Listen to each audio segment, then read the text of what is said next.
Good afternoon, folks, and welcome back inside the Westin Lombard, live from Lombard over in the Chicagoland area of Illinois. For the first time since 2019, the return of USA Powerlifting's Youth and Raw Nationals. Day one of Youth and Raw Nationals, and will be platforms 3 and 4 for you on this evening on this stream. Tanner White alongside IPL World Champion Sam Martin. See, I'm just the guy, and I just introduced myself. I do play-by-play, but there's a whole lot of animals around here, a whole lot of records and champions all over the place. You're one of them, and you get to do it from a very unique place here to be a part of Nats today. How's it feel?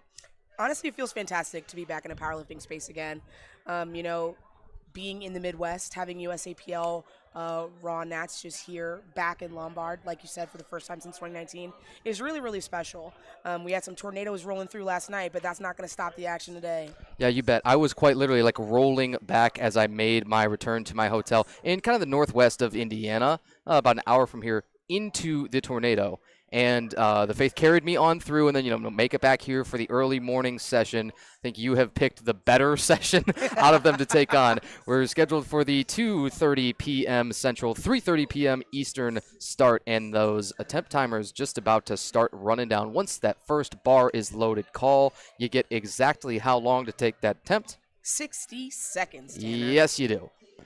There we go. And our first attempts beginning to appear. Platform 3 on your left of the screen, platform 4 on your right. That's how we will refer to them both. You're going to have men's 67.5 kilo open competitors on platform 3. And on platform 4, it's 67.5s still, but you see a whole bunch of different age divisions represented. Your raw teens, 3s, as well as an open double entrant. When we get to it, we'll tell you a little bit more about that. But big old openers for all of our opens. In fact, the first one is beyond 400 pounds. Aiden Lee, 182.5 in the kg.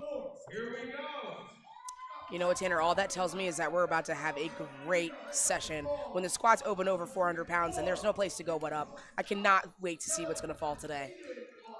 And with some of the quote-unquote lighter guys, the smaller guys, still tossing around a lot of people's dream squat. Right. And on our openers, let's see a whole bunch of lights. They're 2 and 3 white. All right, how many do you need to pass the lift? All we need is 2. You bet you do. When you get 2 reds, by the way, we're in this very special situation at Nationals where you have a jury. I understand that platform 3 and 4 will visit one jury should they need to, and platform 1 and 2 visit the other. You ever been at the jurors table and you know what goes on there? Well, I've never had to go to the jury, thank goodness. Well, yeah. I mean, generally speaking. Sure. But if the judge's decision isn't unanimous, the jury can sometimes say, you know what, we're going to overturn that call, or we're going to uphold that call just because, they have different eyes and they see different things. Mm-hmm. I'm also thrilled that I've never had to go there, but I've also never been at a meet, competing there where there is one. Jack Angel, his opener is 132.5 in kilos. If you don't learn all of the conversions today, I think it's a shame on us. We're able to cheat as they, those at home might or may not be aware. But we'll continue to give you, a rough idea of the conversions. For example, a 205 for Jose Valdez on the left of your screen. That's 452 and some change. That is kind of a crawl of an opening squat, yeah? Right. For an opener, folks, you expect it to be your last warm-up. You want to smoke it. It's an attempt that you can hit in the gym with your eyes closed. So to see that little bit of a grind coming out of the hole on this first squat, we'll see what happens when this lifter comes up for his second and third. Does that affect one's plans dramatically? Not so much. What do you tend to think off of an opener? Because I know some overreact. Yeah. Generally speaking, I am very lucky to be able to have a handler that knows me very well, but we see how it moves. We see how it feels. If it looks harder than it felt, maybe we can take a considerable jump. But from that look, I would say it might be best to take a conservative jump from your first to your second attempt. I will tell you who did not put in a conservative jump. Aiden Lee up at the top of the flight. He's going to jump 20 kg. Oh, my. Okay. When measured as a percentage of your 1 rep max, you do see those with just a higher overall max taking bigger jumps. Sure. That's because it's the same kind of percentage as somebody with, if my max is half as much, but I'm taking a 10-kilo jump, it would be equivalent to Aiden's kind of thing. Sure. And I'm not going to lie to you, Tanner. Once you have 400 pounds on your back, it all feels the same from there. Isn't it funny? Isn't that hilarious how it feels? And then there's some point beyond that too where it's like even exponentially more absurd, more systemically fatiguing. Fernando Morales will open on 210 in a moment. Kevin Wong on your right. So the teen threes, that age division is 18 to 19. That's just it butts up to the juniors, that is. Juniors will be that last age division before you get to the open class. Then that open is everything up until you get to masters. You know what I mean? If you're following along through, we had many of our youth divisions in the morning sessions, and we've basically cranked on through all of the ages. Now we will even have some opens. And this platform on the left, again, will be all opens here for the first flight. Fernando Morales, 210. Convinced I am. Yeah, it looked pretty great to me. And it seems like the judges agree, so that works for us.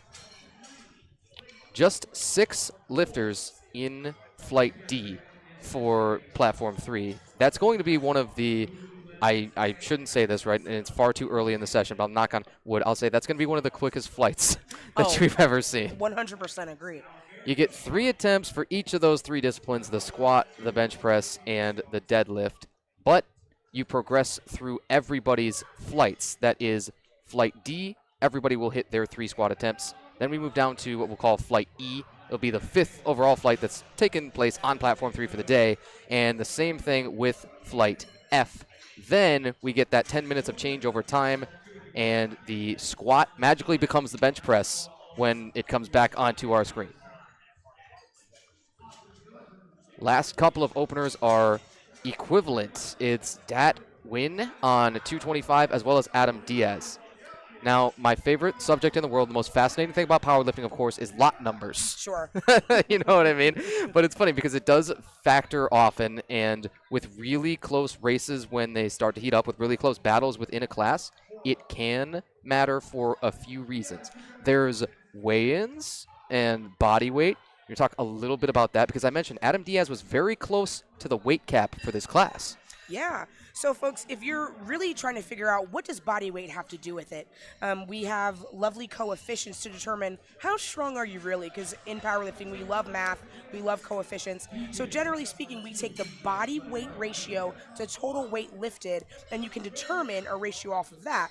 And when you have openers and squat attempts that are so similar, like Det and Adams, it can really come down to who weighs the least. Mm-hmm.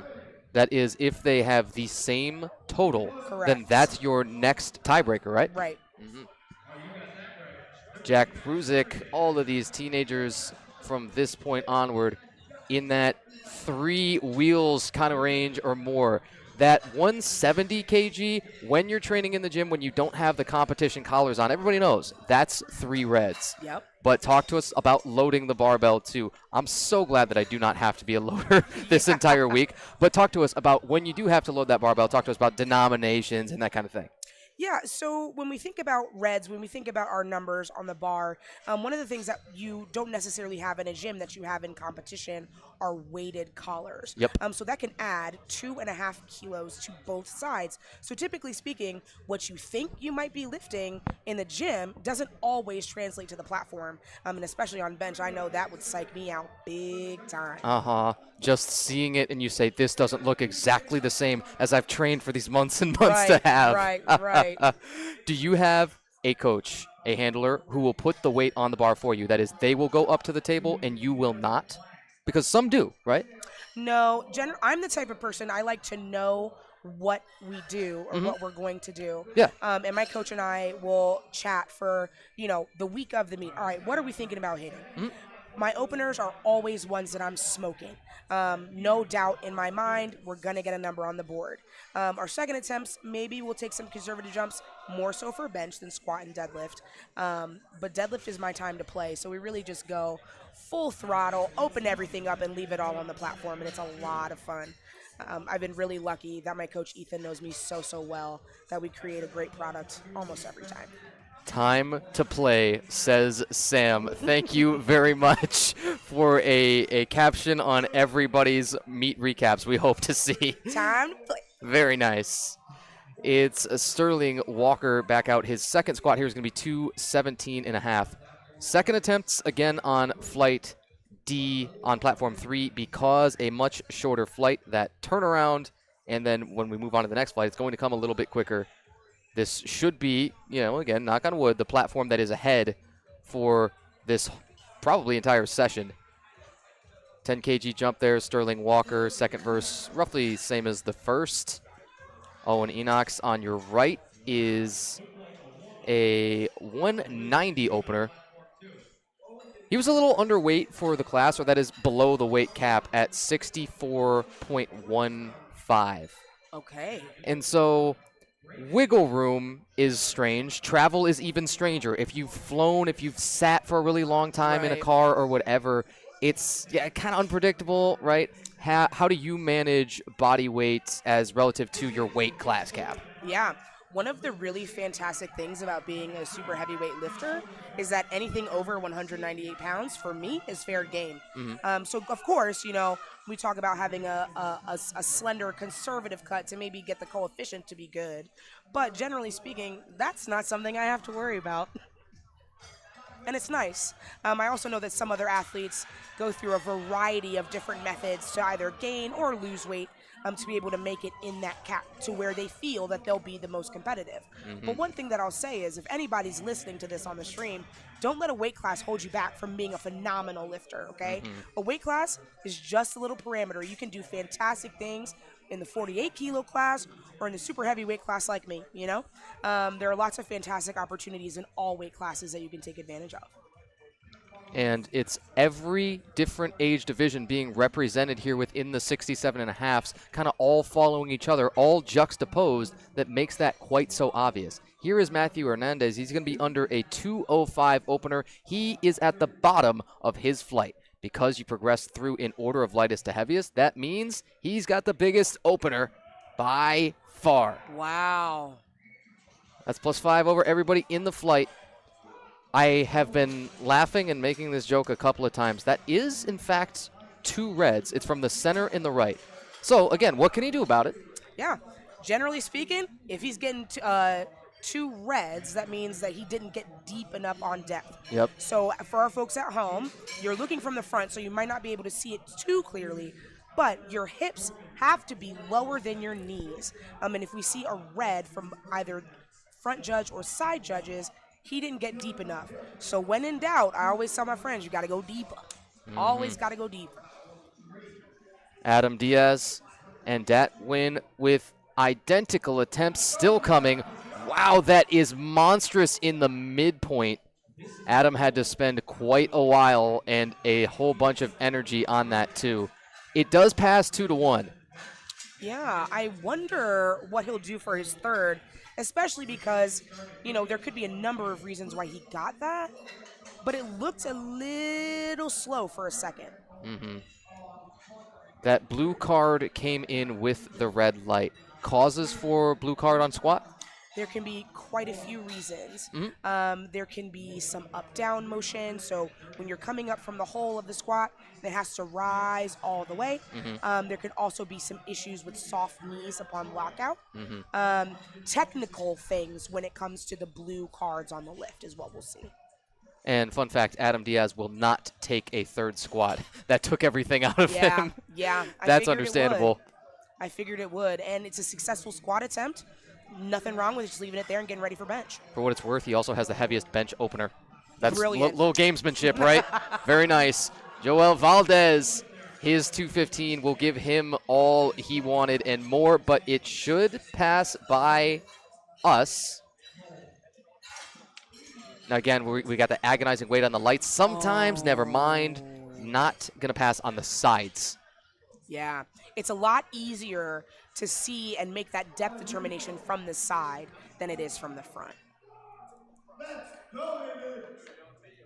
Tyler, we on our right side, that's a 145. It's well beyond twice body weight for him. Aiden Lee adds a 15 jump. Those are two really what I would call healthy jumps of 20 and then 15, yeah? I would agree. And honestly, depending on what his goals are for the day, I would have loved to see him push his squat a little bit further, maybe to a 220. I think he had it in him. But we'll have to see what he's got on the docket for bench and deadlifts. He opened with the lightest squat, and his bench opener is the lightest too. Yeah, if there were something to eke out on the squat, that might have been a good idea, right? Get a little bit of that total banked. Can't go back and undo it now, but it is a successful third with the 15 jump. Wesley Scheel on our right. All SBD everything. As if you didn't know we were, taking A7 as the title sponsor, our presenting sponsor for the week, man. Well, he'll have plenty of opportunity to get some new swag from our friends at A7. Yeah, lots of merch tables. Vendors ought to be, one hopes, up in their profit margins this week, and everybody walking away, like you say, with some swag. Sterling Walker is going to be the next to go beyond that mythical 500 pounds. 227.5 is 501 and some change. And, yeah, it looked like it, but I think that comes up just fine. Yeah, that looked like a great squat. It looked like a solid third attempt. 3 white lights. Looks like the judges agree with us as well. Really looking forward to see how he continues to progress throughout this session. It's so easy to figure out when you have a flight where everybody is the same age division and the same weight class, what exactly placings might be and where you're stacking up at any one time. That doesn't happen particularly often. For example, obviously on Platform 4, we have many different age divisions already represented. Even though they're within that same 67.5 class, you're also further separated by your age. Right. Fernando Morales is on a 12.5 jump for his third. It's a bigger jump than he took the first time. Second to last squat for the flight already. And Fernando, kind of the moment he got down there, said, I'm going to make a business decision. Yep. And sometimes business decisions are the best ones to make. Can't let that ego get in the way of having a solid competition day. Not a bad attempt, though. Sure. The catch on the rear and the side spotters, you got to be thanking your lucky stars that we are over here and not having to do that, because they'll depart and they'll tell you, like, yeah, my back is as sore as any of these competitors a lot of times. Oh, yeah. Just moving thousands of pounds of plates. All the time. All day long. Yeah, I'm glad you said that. Dat win, 245. And Austin Giltinen, he's going to have a little bit of, stanky leg, a little bit of knee valgus. And unfortunately, that will not pass, too. Maybe because of a lot of just movement of the knees going on with it. Yeah, it might have been hard to determine if he hit depth or not based on all that movement. Dat took a little while on that squat command, and then in the hole has just the infinite power through. Looks more than enough for us. Yeah, he definitely does not know what his sticking point is. Nope. That already polishes off Flight D's squats on Platform 3. That means we go back to the top, and Flight E comes up. We got women's 56 open competitors coming at you exclusively in this flight. Lisa Nunez will have the opener. And on our right side, we're still working through the second attempts here of the 67.5 teens. Luisa has one of the tightest grips I think I've ever seen. Yeah. I want to ask all about grip in a moment, but I also want to shout out the A7 black and gold kit, because, man, that's clean. That is fresh. Absolutely. She even matched her shoes to her whole kit. Talk about swag. Talk about swag. You look good, you lift good most of the time, I'm telling you. Jack Ruzek will do kind of that same deal, right? His knees wanting to come in, but more so grip. And especially because we see a couple consecutive female lifters with nearly wrists on the shoulders. Sure. Right? Where do you take a grip? How would you coach it? Have you ever played with moving your grip around? Yeah, absolutely. Generally speaking, with grip, especially on a squat, you want to put your hands in a place where you can generate the most tension of your back and your upper traps on that bar. So really, where your hands go is where you're most comfortable. Since my shoulders are a little bit more broad, I like to have a little bit of a wider grip. It really allows me to really wedge myself under the bar. But hey, if you can do that same action and getting your hands that close, it's very reminiscent of the old time French powerlifters when they would squat, very narrow and sleek like that. Really a good way to generate power from a very narrow point. You did see lots of heavyweights and super heavyweights for, the men's masters session yesterday evening. There were gentlemen pushing that maximum grip width too, where they were almost making contact between their hands and the plates. Yep, and that's another thing too. You can have that, I guess you would call it a Samson grip, right? Like you're pushing with all your might, sort of like in the strongman realm if you would pick up a yoke. It's a very similar sort of motion, still generating that tension across that upper back by any means necessary. Owen Enox is actually, I think, going to set his grip this time based on the rings of the barbell, it appears. And so his elbows are real tucked in, but the hands much wider. And that's always a safe bet, too, because when your hands are on the rings, you know they're in equal spacing away from you. Yeah, you can set it up consistently every time. Yeah. Matthew Hernandez is one of just 2 to miss on an opening squat. It was Matthew and then Isaiah. And we're not talking, books of the Bible or anything here. We're talking just this gentleman lifting. I thought, as that came out, an interesting happenstance. But he missed on 205 his first time. It was depth, and it was 2-1 against him.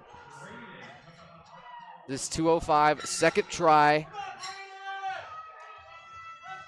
That is much trickier than the first 2, but my guess is deeper. It looked more convincing to me, so we'll see what the judges have to say. Oh. It's the same 2 judges, Sam. Wow. Whew. And now it comes down to survival squat. Yep. You got to post a number from each discipline. Absolutely. If you have 3 missed lifts, you are donezo. I mean, you do have the option to continue to compete in the meet, which I would do. You came all this way. You paid your registration. You worked so hard. Yeah. Finish it out. But unfortunately, your total would not count if you were to be disqualified or, as we colloquially call it, bombing out. Yep. Esteban Mallory, he's at the bottom of the flight. This is the second attempt and the final second squat attempt for the session. He'll feel out our depth.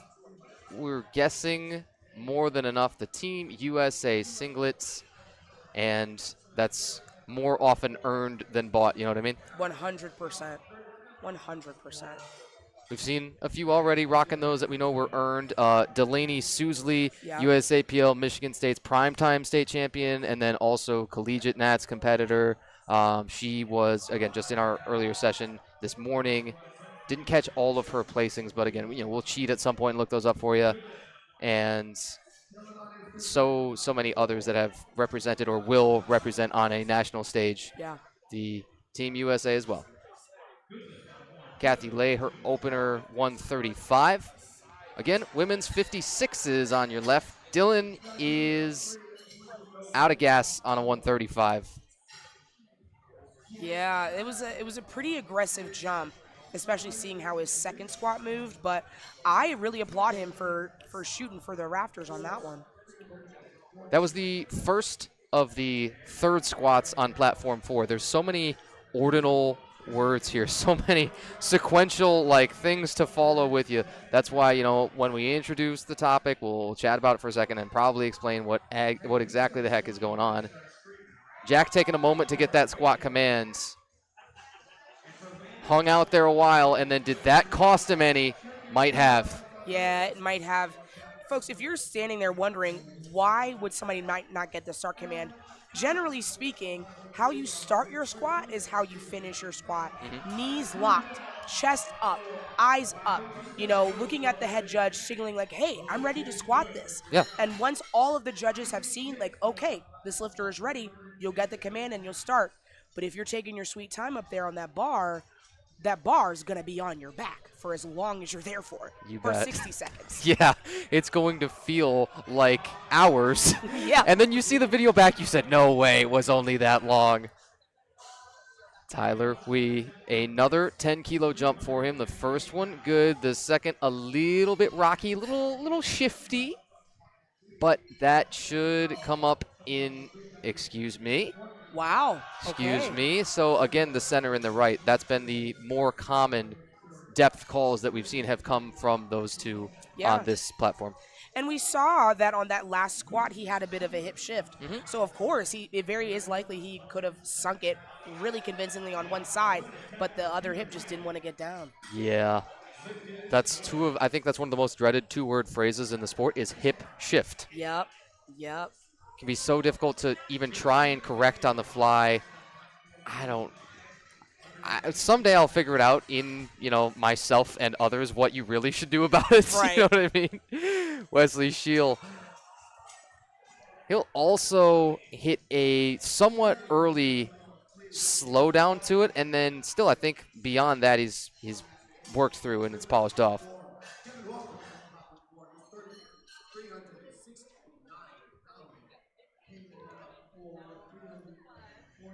Kevin Wong with his attempt timer running down. That's a smart man, goes and daps the spotters before he gets under it. Many are willing to dap him after, no matter like what the outcome was. Sure. But I thought, well, what about beforehand, man? Because you got to make sure that they're already Yep. ready to save you. Yep, absolutely. Kevin Wong. Bar's a little uneven on his back, right? Yeah. And it comes up just that same way, so maybe not so big a concern. That was an interesting looking squat. I can't even lie to you. And yet on maybe for that reason, on his left and his center, then it's called on depth again. Yeah, that's tough. It kind of sat in italics from throughout the entire duration of the lift. I thought, well, then that could cause, right, your unevenness of your hips too, and uneven bar path in and of itself is not a cause for DQ of the lift, Right. unless it's very egregious, right? But yeah, just likely affected his depth on the one side.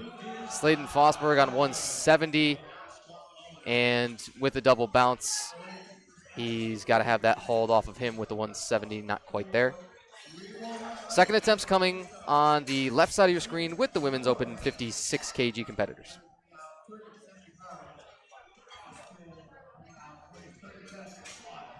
About halfway through Flight D's third squats. Then again, we will be up to Flight E, just the second flight to go for the session on platform 4 on your right. We've got a lot of fantastic lifters this session, so I'm really anticipating we'll see some massive squats, some massive things fall.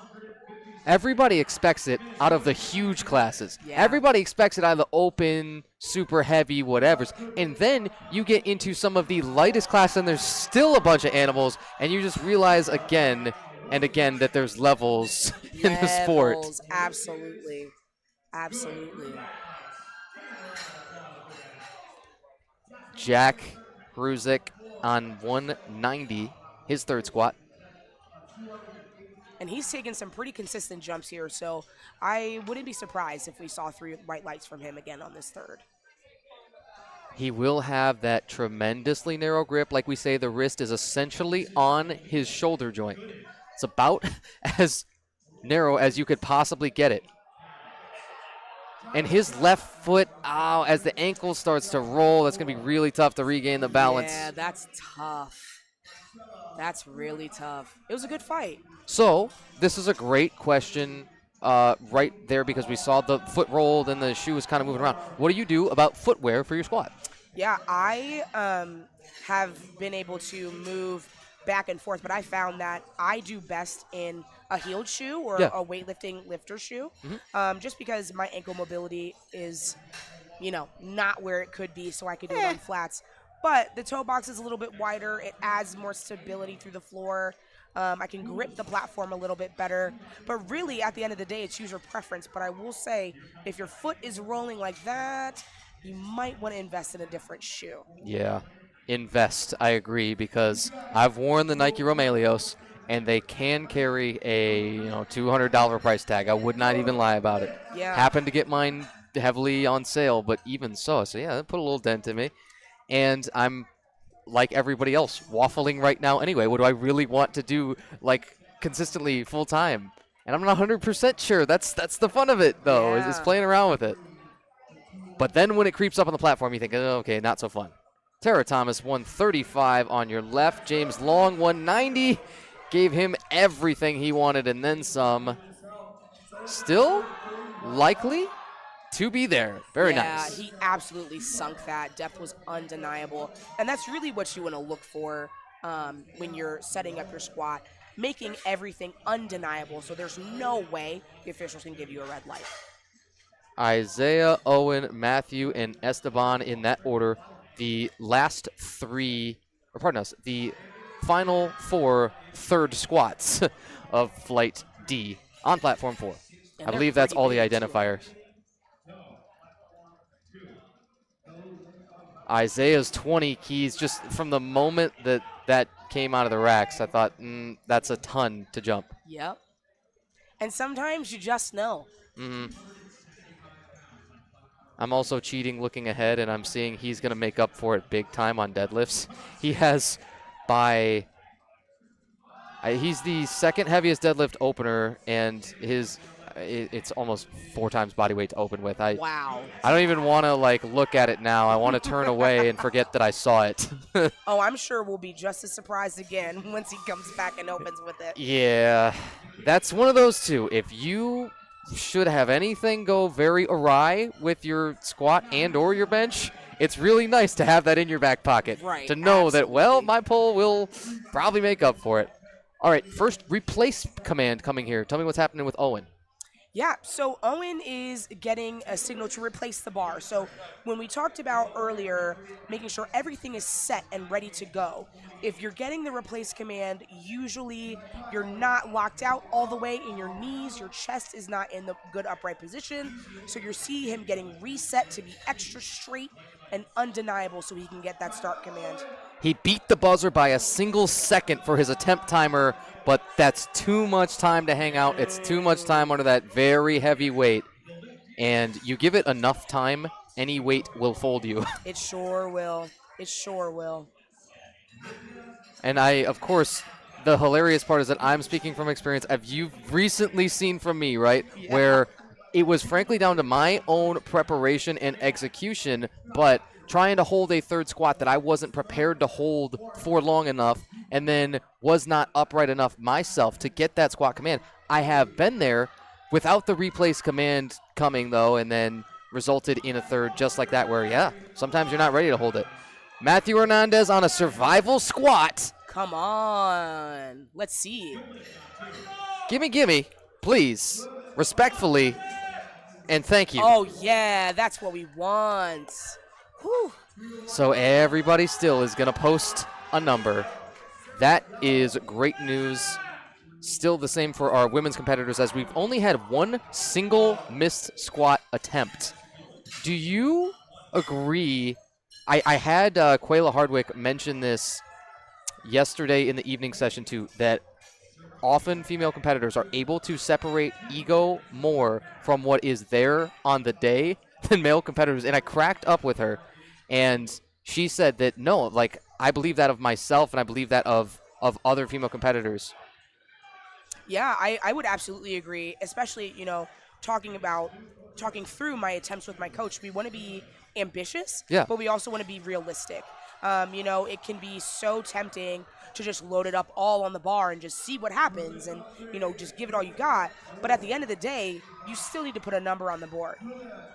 So I could say, if you have your first 2 attempts locked in solid, sure, why not? But I would definitely agree with what she had to say. It's definitely more of a calculated risk, and definitely more of an equation than what are we feeling like today. Yeah. Or plucking a number out of a hat. You kind of roll over and you're like, yeah, I don't know. Maybe if you don't know your pound and kilo conversions, you ever seen that? Oh, yeah. Where somebody thinks they're putting in one thing and they're really putting in something else? Yeah, one of my last meets in Oregon, we were lifting at a gym, and a friend of mine had input her opening bench at, I think it was like 95 kilos instead of 95 pounds. Of course. And I said, you're going to unrack 198, and it's just going to fall to your chest and crunch. Yeah. So that's when we be a nice little competitor, go get your things fixed out so that you can start and have a fighting chance to complete the competition. Yeah, I'm glad you said fighting chance too, because you can't go down. We've had so few missed attempts that we haven't had to say it yet. But after a missed attempt on your first or second lift, you do not have that option to go down. Right. You can only stay the same or go up. Phoebe Peterson, this is the Teen 260s. That's who you're going to see for the most part. That is, it's mostly 60-kilo competitors. There's a couple of 56 opens at the bottom, but all women's. This is Teen 1s all the way through opens, just these lighter 60 and 56 classes. Luisa Nunez on a 125 with the two red round things on there. You thought? Good enough. Fantastic. And I know that's got to feel good going into bench. Her and Bryn Miller are going to finish on the same number. It's once more 125 kilos. And all these teenagers on your right. You remember that old My Chemical Romance tune? You know, teenagers scare the you-know-what. Right. Yes. Honestly, with the squats that they're putting up, they're actually kind of terrifying. Right. Especially thinking about the future of this sport and where we're going to go.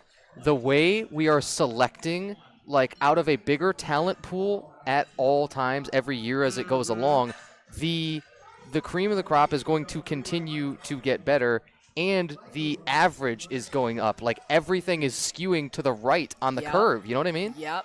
And it's kind of incredible to see as the pool gets bigger and stronger, there's more of a dogfight to the top rather than, a dynasty of a lifter consistently taking first place in different tournaments. And that always keeps it entertaining in the powerlifting world, too. Oh, yeah, when nobody's safe? Yeah. Absolutely. It's an easy story to tell for us. Leica Ronan missed on her second, back on her third. Looked like she cleaned about everything up to me, but the depth. Yeah, it was, if I have a question, generally speaking, I mean, granted, I'm not a judge, obviously, but if there's a question, it's probably not there.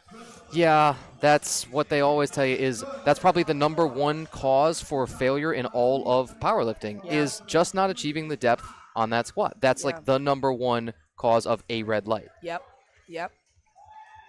Marcela Lopez Centeno on a 137.5. That's beyond 300 pounds. We know some of those conversions, those mental barriers, like as much mental as they are physical to say, well, this is a 300-pound squat. Am I a 300-pound squatter? Am I somebody that can do that? Yeah. Do I identify as that? Yeah. We just know those little, like checkpoints too, right? Because you've checked it off and, oh, my first 300 squat in competition. Yeah. She got it. Well, Tanner, I'm going to tell you this. I have successfully squatted 400 pounds in competition. Yeah. But not technically didn't get the success. Okay. I identify as a 400-pound squatter. You can't take that from me. Right. Right. We all saw it. 400 went down and up. That's mine. Thanks. And we have had, some jokes on my partners all throughout the weekend so far who have said, like, you definitely count it to yourself if it is a small type of commands thing, like rack command, right? That's after the squat and after you stood all the way up. Yes, technically you have to hold it for a moment. If you take half a step forward and that invalidates your lift on the scoreboard, that's not what you really come away thinking is I failed that lift. You know that it doesn't add to your total, but you don't come away thinking, well, then I guess I didn't squat it. I guess I can't squat it. Right. Not at all. Stephanie Villalobos on 140. I like linear jumps. I'm telling you, I like two jumps of the same denomination. Yeah, that looked like a great squat for her too. And doesn't drain you for deads. Her deadlift opener will be 150.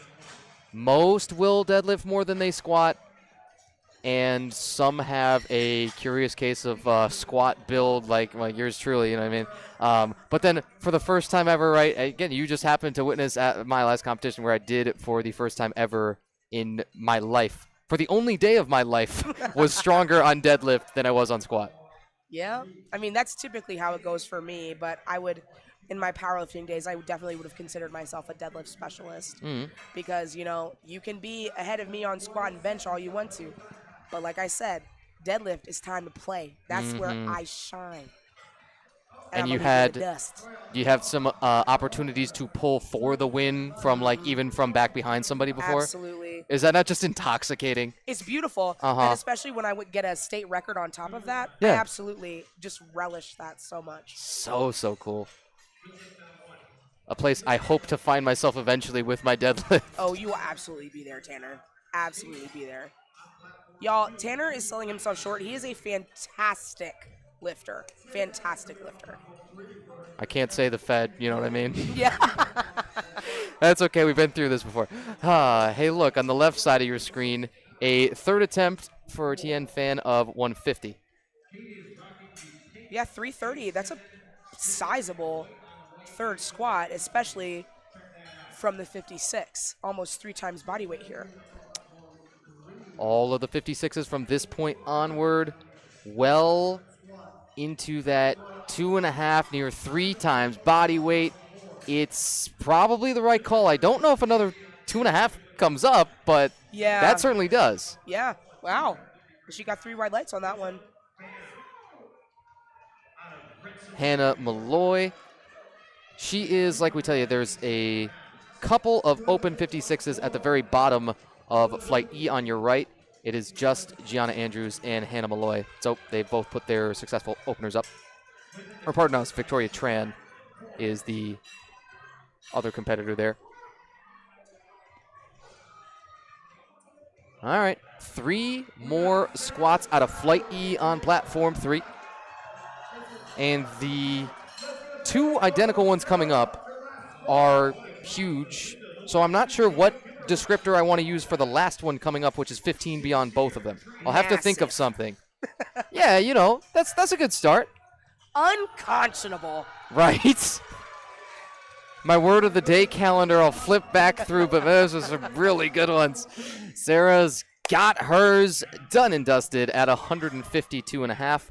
Again, these attempts are the same. 152.5 is also on Fahn's attempt, so the lot number order that they randomly drew factors who takes the attempt first and second. Really, really narrow stance and narrow grip. It's all bound up and then just a little too much on the day probably. Yeah, generally speaking, I mean, as we know with all things, there are extremes and then you have a sweet spot. Sometimes when your stance is that narrow, you may lose out on a little bit than you would have if your stance was a little bit wider. You could lose out on some depth. You could lose out on some mobility as well, and just some power, especially on that third attempt. So it was an interesting choice to make. Like I told you, it's going to get absurd. I'll rest on absurd for this one. Absurd is great. There we go. Caitlin Slovak, her final squat. She's at the bottom of the flight for a reason. This is a lifetime PR of a +5.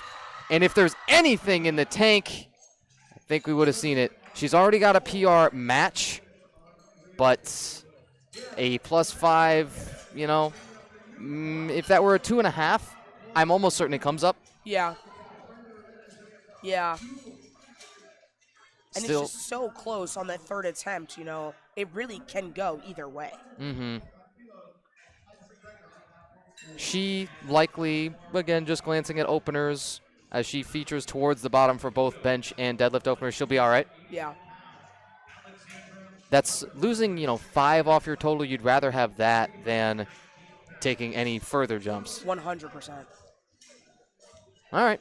So that wrapped up the second flight of the session on your left of screen. Now we're on to the third flight Brenda Ramirez opening squat is 117.5. Still working through our second attempts on the right side of your screen for flight E. That's the second flight out of this session on that platform. And then everyone's heads are spinning and their numbers are leaking out of their ears and they can't follow at all. That's okay. You know what they should be doing? They should be following along just like we are on LiftingCast.com. Look for a 2025 USA Powerlifting Youth and Raw Nationals Day 1, and then click on the platform that you're looking for, whether that be 3 or 4. Those both feature on our stream. Alexandria Luna, a 60 kg junior. She opens well beyond twice body weight and a little fist pump, a little, Tiger Woods kind of here, but kept in close to you. Yep, good enough when you get 3 white lights. Mm-hmm. You can really go into the full strike 3 call, like emphatic umpire type of deal when you are hitting the thirds, I think. Oh, 100%. Absolutely. I've asked everyone so far who's sat by my side, celebrations. Do you ever plan out a celebration upon hitting a lift? Have you ever tried something and then, like, you were too jazzed up or it didn't end up looking like you want? Do you have a go-to? Not necessarily. I have found that, granted, this could be a good thing or not, but especially on a good deadlift, whoever's in front of me is just gonna get yelled at if I'm super hyped, right? Nice. It's just all the energy just comes out because I left it all there. Yeah. But I might need to start planning some sellies, especially because that's what the kids are doing these days. They really do, right? I still think back to USAPL Michigan State's primetime. Sure. Zachary Uhas was the champion there out of Davenport Powerlifting. The guy ran away with men's best lifter at USAPL Michigan State's. And he hit after his second bench a 6'7". Oh, my goodness. You know what I mean? And it was just absolutely criminal. It had already caught on by that point in November, and then now it's like so inescapable, and it's leaked into and across so many different generations. It spans geographies, countries, probably languages at this point. It's utterly inescapable. Yeah. I try my best to escape it, though. Right. I'm not always successful. Oh, no, me too, right? Like you accidentally say, hey, how tall is this NFL tackle prospect? Well, he's like 6'7", right? Like whether I like it or not. Oh, it's the worst. I'd say NFL Combine time is terrible. Victoria Tran settles and now takes a 7.5 jump. I speculate she's not going to do that denomination again. I wouldn't. That was a true second attempt, and honestly, if she chipped it 2.5 kilos, 5 kilos, I think that's a really solid third attempt to take. I wouldn't go any higher than that. Remember, you have just a couple of 56s dotted through the flight on platform 4. Mostly 60 kgs, as you're going to see. Gianna Andrews is one of those here. Her second squat is 135. And Raynice Pinkney, an all-name team USAPL selection. Okay. 140 smoke. It's got one on the red, one little red on the left. Yeah, but honestly, if it's that close, take the win, keep it pushing, keep it moving. There's no need to worry so much on one red light for depth. That would change your plans then 0? Not at all? Not at all. Hannah Malloy, bottom of the flight. She's got a 137.5 second coming up. And then Daisy is opening beyond that. It's one class up, again, your 56s to your 60s. This is where, in this range, the men's versus women's weight classes differ slightly here in USA Powerlifting, as you've got to get 12 classes for both men's and women's. They just shifted a few things around. Hannah, speaking of shifting around, that bar maybe moves on her back a little bit. Just a little. And you can see her try to right herself underneath, but that took too much energy and got her out of position, and she couldn't finish that lift. A change in torso position, I think, is one of the, if it's dramatic, and if it's in the middle of the lift where you don't want it, I think that's one of the big killers that I hear a lot of high-level coaches identify. They say, well, I kind of want you to maintain that same back angle, that same forward lean throughout your squat. Absolutely. Keeping the spine as neutral and as tight as possible, your back as tight as possible, to keep that bar from going anywhere and directly over your center of gravity makes for the most efficient lift. And really, powerlifting is a game of efficiency when you think about it. And then once you've completely maxed out efficiency, for the most part, probably a game of muscle mass, right? A game of size. Absolutely. Yeah. Yep. Technique will get you far, and strength carries you the rest of the way. Jackie Sundaram, 142.5. There's a lot of monsters in this, the final flight on platform 3. 3 consecutive lifters there took 142.5, and then there's a couple more coming up. Still the heaviest women's squat up on the board so far is Sarah Yoa at the 152.5, but not probably for very long. Right. And to be real, if I was their handler and seeing all 3 of them hit the same, I might encourage a little bit of a bigger jump, shake it up, make things a little bit interesting. Of course, within the realm of possibility, but 3 lifters having that first attempt, I'm like, we need to separate ourselves a little bit. Hilariously, by forecasted total, all of them have the exact same forecasted total right now. Now, all that measures is the openers that they've put in, right? Because right when you check in, Right. you get your rack heights and you weigh in and you get your openers just entered on a piece of paper, right? Yep. They are not yet at that point, as I understand, set in stone. Right. And so, yeah, you could change them before you even get to bench, for example, if you have somebody you kind of need to beat. If you have Right. somebody in your class, if something didn't go well or went so well that you want a different number, you have that prerogative to change it. Right. Have you ever changed an opener due to some unforeseen circumstances? Yeah. Actually, my very first meet, I did not have a handler, and I was opening up my squat, and I saw that the other super heavyweight lifter was opening at about 20 pounds heavier than me. Yeah. And I said, all right, let me just change my opener to be 5 pounds less than that and see how that goes. Sure. And it went really, really well. And it just so happened that I just had that spur of the moment decision, and it ended up working out. I was very fortunate in that regard because sometimes lifters are not that lucky. Piper McGregor's A7 starter kit looks crisp. It really does. And It's a black and gray that's so simple and so elegant. Team GSP's own Piper McGregor, she'll put that in the rack. And that's what I think I love the most about A7 and just their kits and colorways in general is that they're fresh. They're not too flashy, not too loud, but every lifter that's in an A7 kit looks phenomenal. Well, good news. Brenda Ramirez, another one. Yep, head to toe, A7. She's looking great. Easy peasy. She will rock the SBD belt, and now will she rock a 10 jump up at the top of the flight?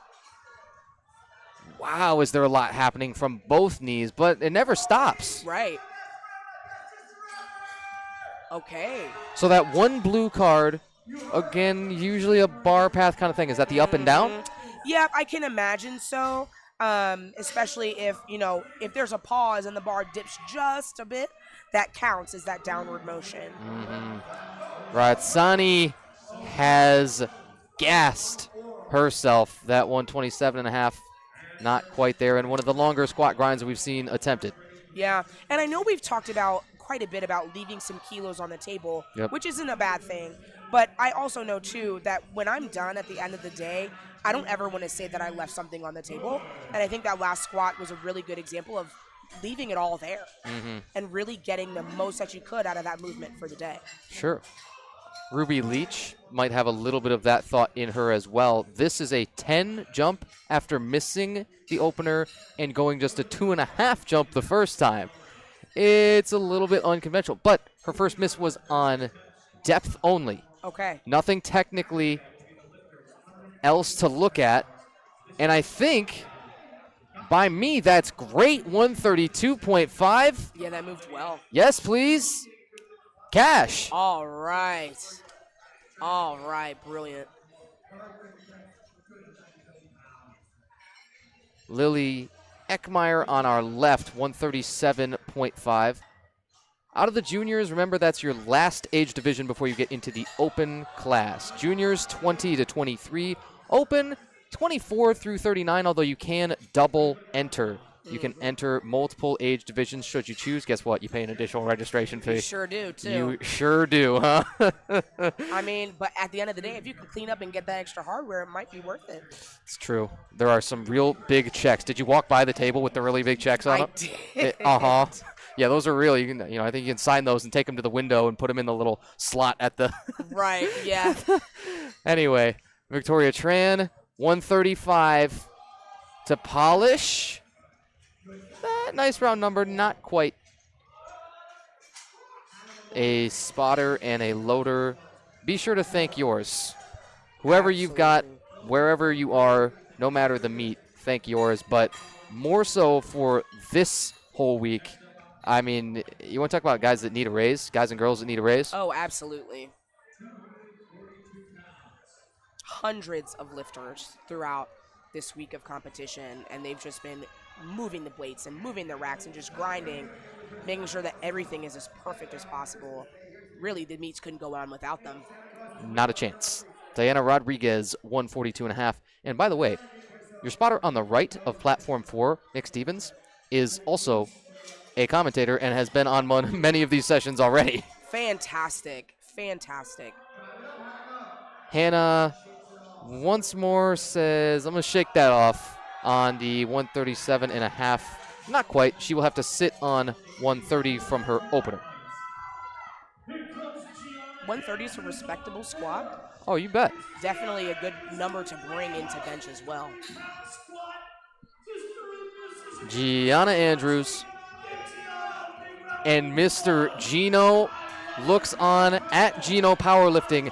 18,000 plus people have borne witness to the gentleman and his Instagram antics as the voice of powerlifting, and he looks on for a 300 plus, and he is not the center of attention, even with the flashy purple head-to-toe pirate fit. Zinger. Fantastic lift from Rebecca. I'm telling you, Gino's voice is going, and he is digging deep in the bag, you know what I mean, to continue to do this. You really do. You know, as some of you all may know, well, none of you all know this because this is my first time being back here, but you've been there, right? Yeah. I'm typically the MC of the shows, and, you know, being able to keep the crowd hype and keep your energy up is honestly a lot harder than people realize, and I really commend Gino for really being out here for, I think this is his 3rd day of commentating so far, with 3 sessions a day. That's tough. That is difficult. So we'll see if he has a voice at the end of it all. Signs point to no. Not a chance. Daisy Q, a 152.5, followed by Jackie Sundaram with the same attempt. And then the 2 at the bottom of the flight are Amanda Holgan and Joy Sumabats. All 60s. That is all 60 kilo class competitors on your left.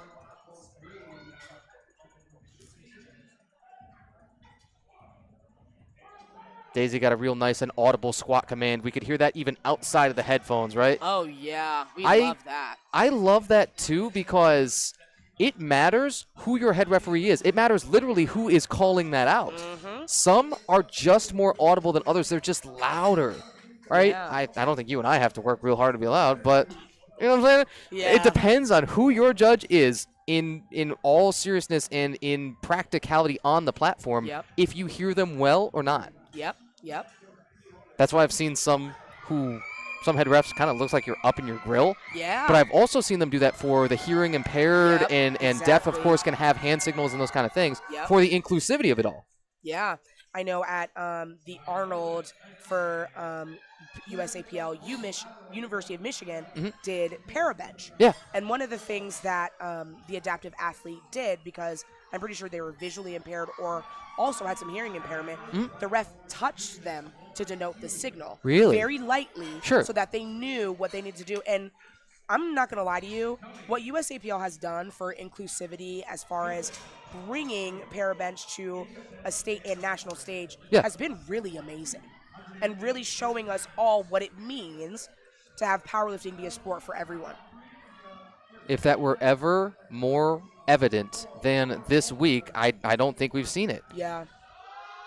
Amanda Kulbitsky opens on 125 on your right side. These are the opening squats that is of flight F on platform 4 on your right.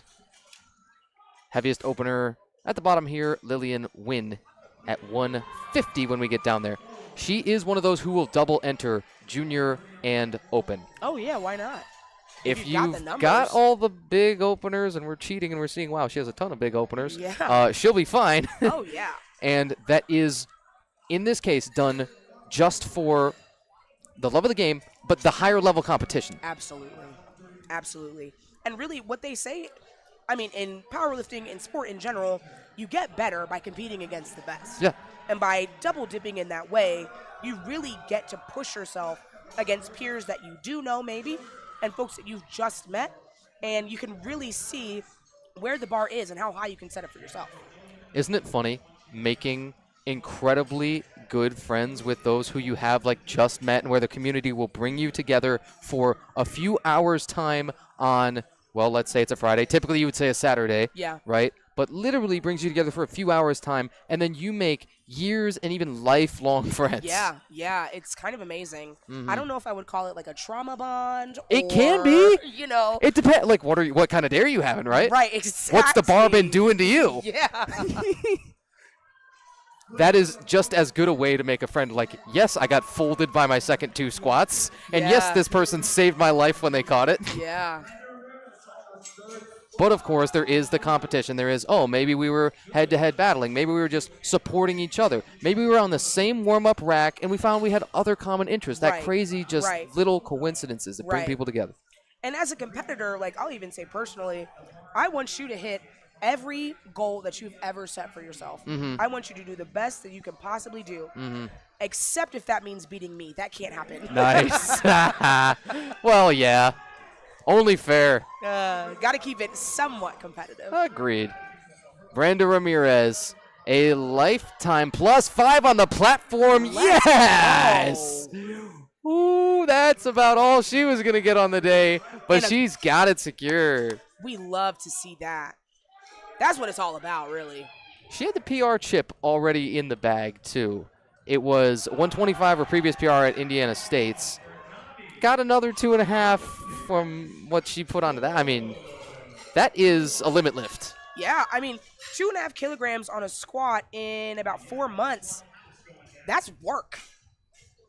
There were so many that qualified with not a long runway to get here to Nats. And the less time you have, in almost all cases, the more demand on you. And sometimes that does really show up in the totals. Brianna will come up here on a 137.5 retake. Not quite. Another thing that I think, too, on squats, and granted, this could just be me as a competitor, and I'm also observing in this capacity, right? But seeing some of the lifters come up out of the hole, and I'm like, if you just pushed a little bit more, like if you just wanted to really commit to that and grind it out, you'll get it.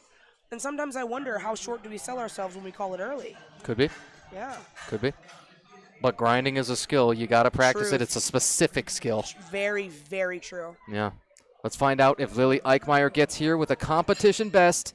Looking to top her Nebraska State's performance. Come on. And she should have it too. With a smile. Let's go, Lily. Yeah. Yes.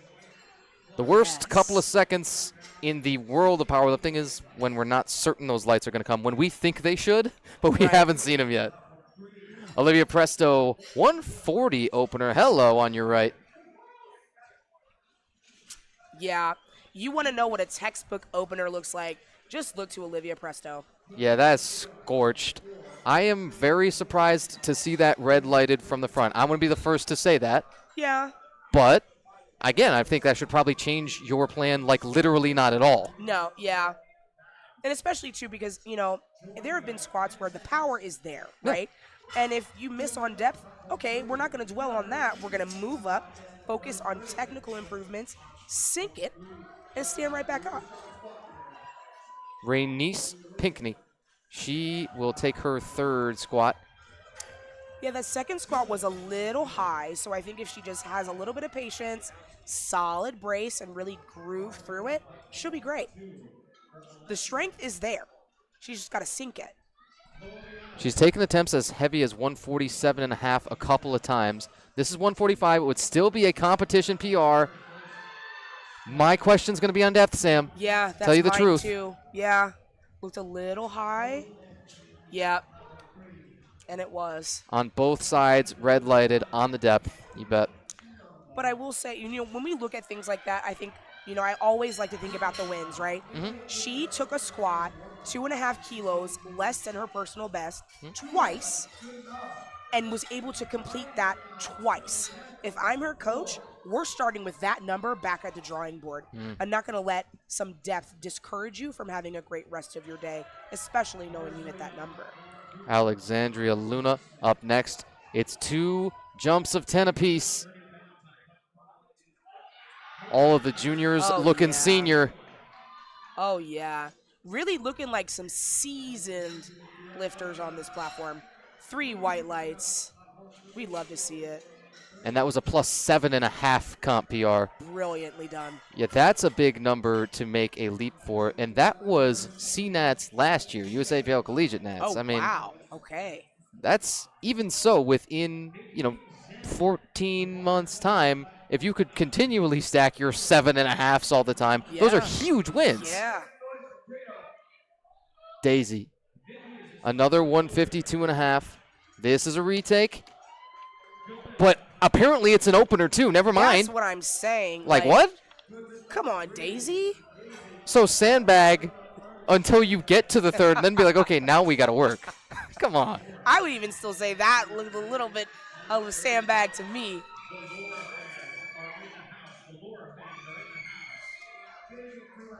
Alondra Garduño Montes, another member, likely, of the USAPL all-name team here for Nats.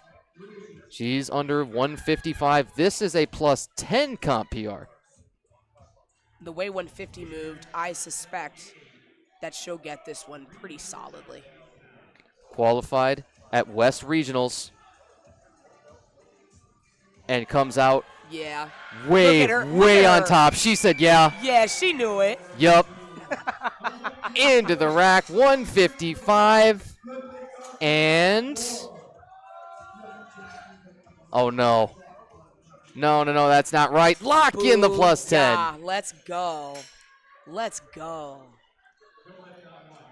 The worst feeling in the world, the worst couple of seconds in your entire life can just be hanging out there looking at that board.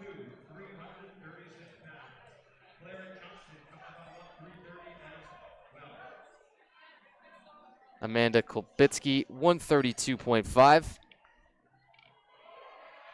Amanda from your right, she's got it. Jackie Sundaram, the bottom of the flight, just got dunked. That was very nicely done.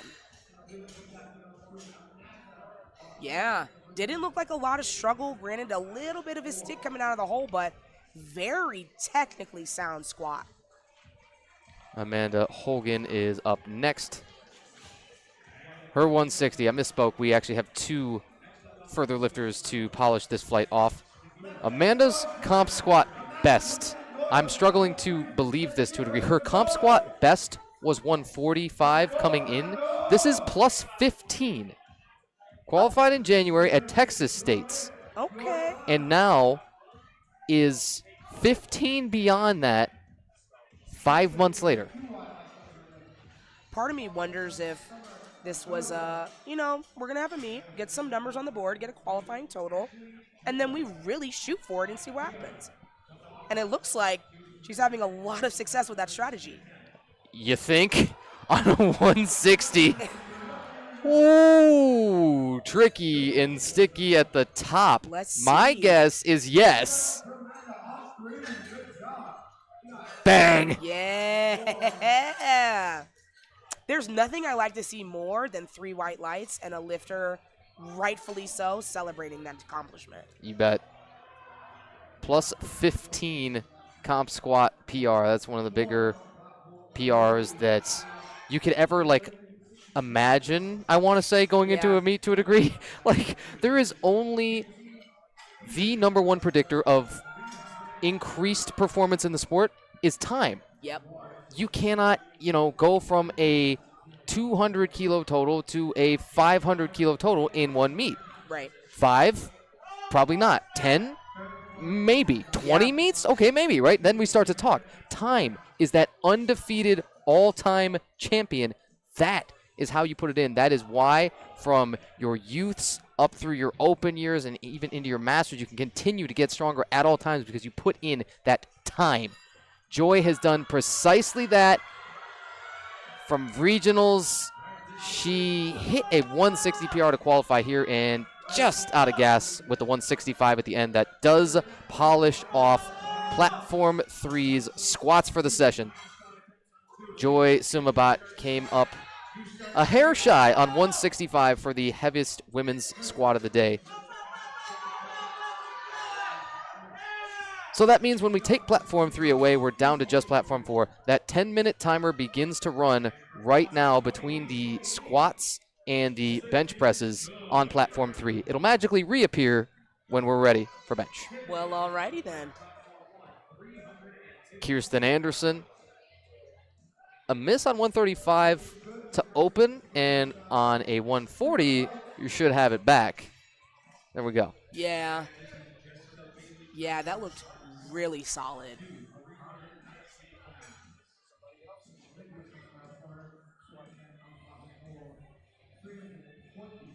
The last 2 second attempts of squats for the session are Olivia Presto and Lillian Wynn. Olivia's got 147.5. Scalded her opener. She did have a red for depth from the center. Okay. Yes, that's right. I remember being a little bit confused about that. Surprise for sure, yeah. She'll reset. Again, we can hear that squat command because it's so nice and loud and crisp. There it is. And absolutely there it is. 7.5 has been stacked. Chips are in Olivia's favor because her bench opener is 102.5. Huh? That's 12.5 heavier than anybody in her flight for her bench opener. Folks, there's a lot of wiggle room when you got a bench like that. You know what I mean? My, that is a huge bench press. A huge bench press. I want to be there to where I can miss on some of the others and like my bench will save me. Right. Shoot. Never been there. I know, right? Bench has always been my worst lift. Mm-hmm. So to be able to, see a lifter really shine in that arena, all the love for that. Lillian Wynn. She's got a big bench opener put in 2 of 90, but again, that's the second best. Olivia Presto will put in 102.5 for her opening bench, just rehashing that. And folks, that is 225 pounds. Yeah. 2 plates. Yeah. The 2 round things. Everybody knows that math. Yep. Very simple. Lillian Wynn at the bottom of the flight. Her second squat attempt is a 160. Look, she had some trouble getting that out of the pin, Sam. I think her rack height might be a little too high. Right? That really makes her hang out a long time before she gets that squat command. Now, finally, the 160 attempt. She put it into the high gear and said, what are you talking about? Yeah, apparently, squat rack height doesn't mean a thing to her. Okay. Now, can you change that rack height? Absolutely, you can. Mm-hmm. You just have to make sure that you check in with the table. Rack heights are definitely something that if you need to lower it by 1 or 2, that's something that's easily changed, but weights are not something that you can change just willy-nilly. Mm-hmm. Lillian Wynn, that 160 kg squat is 353 and some change on there. This is the third squat attempt coming now for Flight F, the final squats of the session. Jada Lee felt it out. I still have a question on depth. I do. I do as well. Yep, and the judges agreed. All right, if it's all 3 and 2 of us, goons, it's like, okay, there's a pretty good chance. Yeah. Pretty good chance that it was missed. Bye, Tad. Yeah, we're just regular people. We don't make I the know. calls for real. You're telling me. But if we saw it. Madeline lining up for a chip here, the 2.5. Placings are, just forecasts right now, but you really start to, once you get these subtotals on the board, as Madeline's 132.5 looks good by us, that subtotal being the sum of your best squat attempt plus your best bench attempt, that's where you can start to, one, if you should choose, make some of those deadlift opener changes. Yeah. And two, get a better idea of final placings and what deadlift you may need for your third pull even to shake placings up. Right. Rebecca Hines under a plus 7.5. 2 healthy jumps for her, and the second one takes her within an eyelash of 300 pounds and should have all of that. That moved well. I have a question about depth on, well, doesn't matter if I had a question. Unfortunately. The rest don't. Yeah, they didn't ask you, unfortunately. I'm sorry, right? No, I'll go and talk to him if I could. I know that they do not want to talk to me, Sam. You don't have to tell me, okay? Right? If they don't want to talk to you, they definitely don't want to talk to me. Thankfully, I got a name tag. I say that helps so much. Yeah. It's actually very underrated. Because, boy, is it so easy to look confused and like you are sticking out like a sore thumb around here when everybody else looks like they've got the A7 kit. They've got all their starter kit on and like, okay, they're clearly here to lift. Amanda Kulbitsky, 135, put her in the blender right in the middle. But after overcoming that sticking point, good enough. Yeah, that moved well. That moved, honestly, about how you would want a second attempt to move. And so that means she's ahead of the pace, as it were, right? Yep, a little tough, but you can get it. Summer Cardosa, qualified from Utah, the Utah USAPL State Championships. Her best squat there, 137.5. This is just 2.5 under that. And a little uneven, maybe. Not only the path of the barbell, but maybe there's some balance shift. Yeah, part of me wonders if her brace was a little bit tighter, if she could have mitigated some of that. Mm-hmm. Ideally, folks, when we're thinking about squat, bench, and deadlift, the torso is like a Coke can, right? Mm-hmm. We want it to be full of air or full of liquid so that when weight is pushed on it, it doesn't compress. We think about our chest and our torso the same way. If it's full of air, it's less likely to move and be manipulated by that heavy weight. Caitlin Pierce with a 7.5 comp PR. Man, she already had the chip on her best squat, and then another 5 is likely too much in most cases.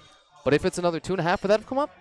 Probably. Yeah. Probably. I think she would have had to fight for it. Probably. But it would have been there, I think. Lauren LaChapelle, once more, the all-name squad is filling out. We've got some really, really good selections in it.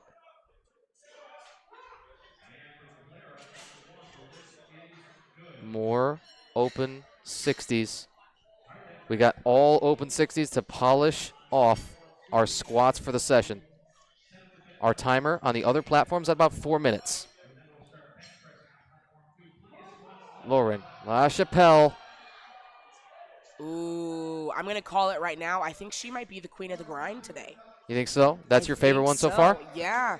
That was a clean grind. 3 white lights. It really doesn't get better than that.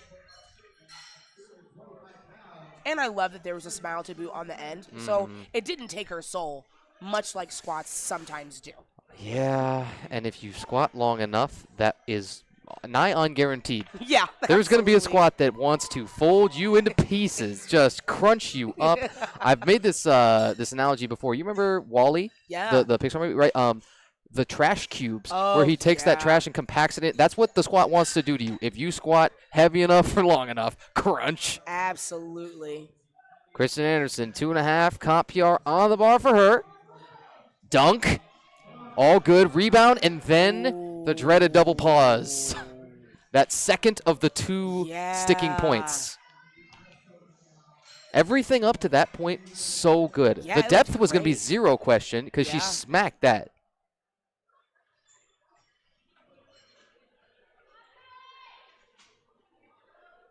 All right, you know when we get down to the bottom of the flight, that means it's the heaviest weights. Olivia Presto.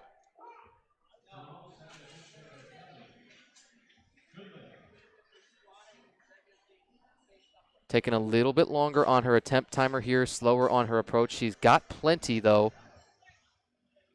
It's just now at about 30 seconds, and you only have to get that squat command before that timer runs down. Yeah, 60 seconds can simultaneously, be the longest time in the world or the shortest time in the world, depending on how you use it. Absolutely. Sunk. Let's see. Ooh, come on, smile. Sunk it, dunk it, comp PR, little chip. Little chip never hurt anybody. Yes. Presto is done. And that tops her collegiate Nats performance from last year with a 4th place finish there for her 60 collegiates. So, I mean, you graduate, but that strength doesn't leave you, and you gotta find a bigger stage to take it to. Oh, absolutely. And what a better, I don't think there's a better one than USA PL Raw Nats. Lillian Wynn, very bottom of the flight. She'll round it out. The final squat of the session, 167 and a half. 10 kilos off her best. 10 over. Yeah, a 10 kilo PR. Jeez.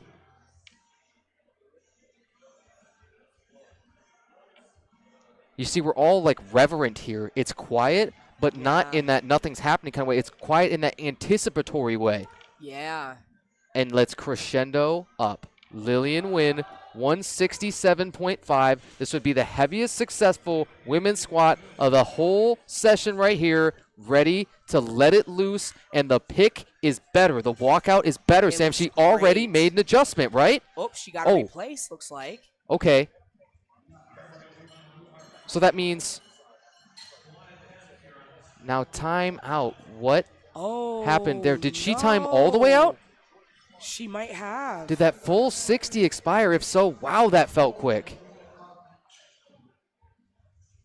So you do see Platform 3 reappearing as the bench has magically shown up. That full 10-minute timer between the squat and the bench presses happened. That's got to be what it is, because there was never an attempt taken. There was never the squat command given to Lillian Wynn. I'm very, very surprised by that. Yeah. I was ready to see her smash that squat. Yeah, absolutely. Got some questions in the comments that I will skim through. How about Brianna Du Bois? She said, hey, Sam is the best MC. Come on. Real recognize real. Very nice. Good to see you in the chat. Very, very nice. But we do have questions, real simple ones. Is there intermission before bench? You get 10 minutes between the squat and the bench press discipline, and 10 minutes between the bench and the deadlift for each platform. So those don't necessarily happen at the same time. When they do, we'll step away, take a little bit of a break. We don't expect probably that these will end up synced up, as that 10-minute timer has just now started running for platform 4, and you've already got the benches coming on platform 3. Dat Wynn with a 112.5. And this is, by the way, not in 2x speed. This is actually how fast the loaders are moving. Yeah, do not blink. You'll miss the bench. You'll miss the loads. It's really a beautiful thing to see everything move so quickly and so well and smoothly. Remember, our 67.5 open men are who you're going to see in this first flight D. It's as fast as you could pretty much ever see a flight go, because there's just 6 of them. All of our open 67.5s hit right here for today. Dat Wynn, Aiden Lee, Fernando Morales, Sterling Walker, Joel Valdez, and Adam Diaz. That happens to be in order of their attempt weights as well. Aiden Lee, 117.5. You talk about a quiet technique, he could have done that in the library. He could have done the little chip challenge where you put Oh, like the Lay's chip. You've seen that, and they pause Yeah. it. Yeah, he could have done any of those, and he dusts that 117. So plenty of room to keep moving up. I will say, though, bench press is one of the most fickle and unpredictable lifts. Fickle. I haven't heard that yet for the week, but I could not agree more on it. Do you know, and it would be very difficult to count because the number is huge, how many minimum jumps have been missed on the bench press? Almost as many as have been made because that third bench, insanely tricky. Yeah, that doesn't surprise me at all. I definitely know, too, that, like, my third bench attempt is usually only a chip. Really? And by that time, my back is cramping from Always. squats, already crunched up, and I just can't get it to go. Always. So I don't think I've ever had a successful third attempt bench, but who knows? Maybe in the coming years that may change. You know what?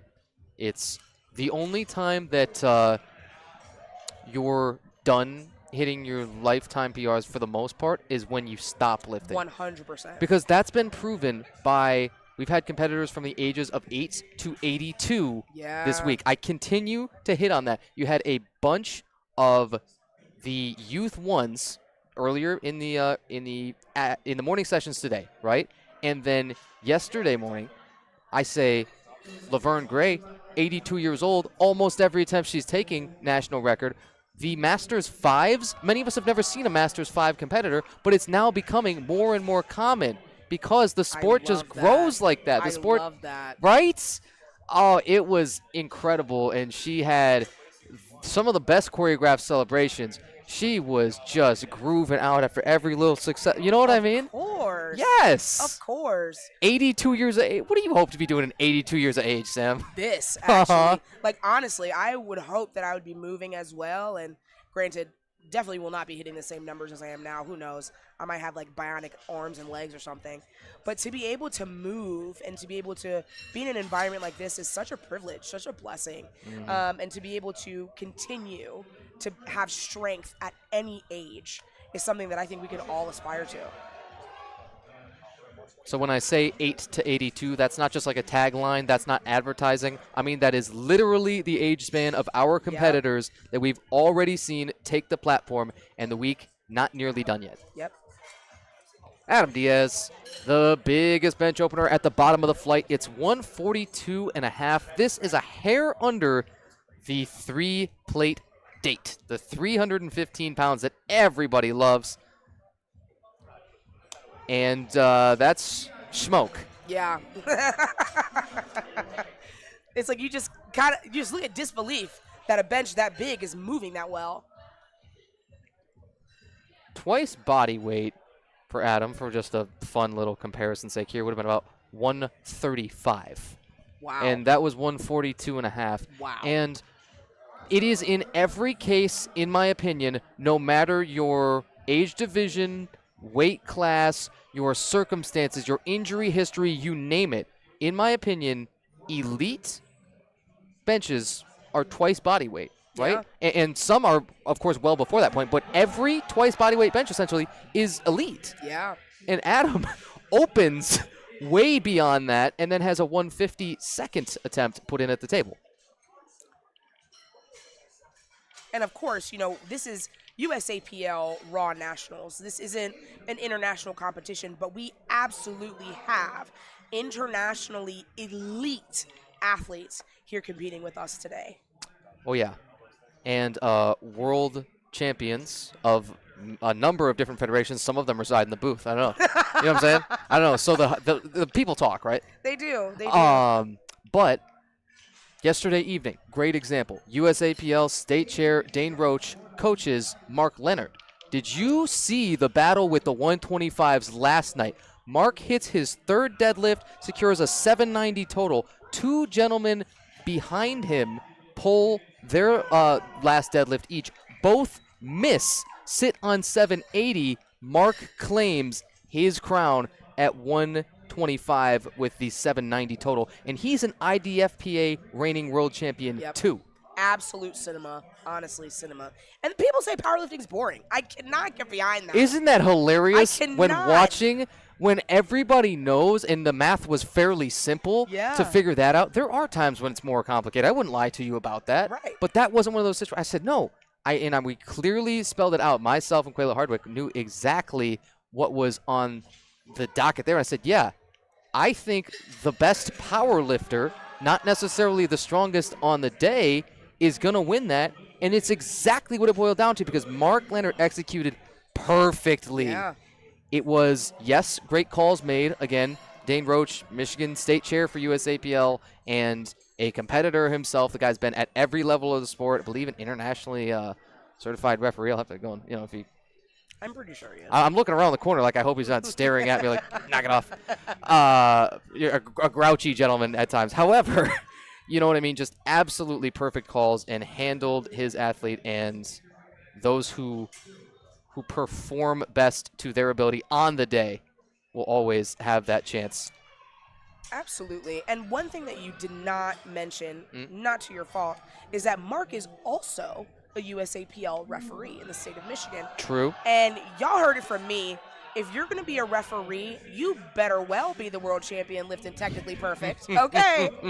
Absolutely. Put your money where your mouth is. So when he hammers you, no matter what command it is, when he just smites down your lift, he knows what he's talking about. Absolutely. Uh-huh. Absolutely. And that's what I would want. Yep. A decisive referee that knows what it takes to get to the highest level, and one that will keep you honest and push you to be better. You can trust in their decision at all times, in their jurisdiction and their expertise at all times. Joel Valdez, 135 second silk.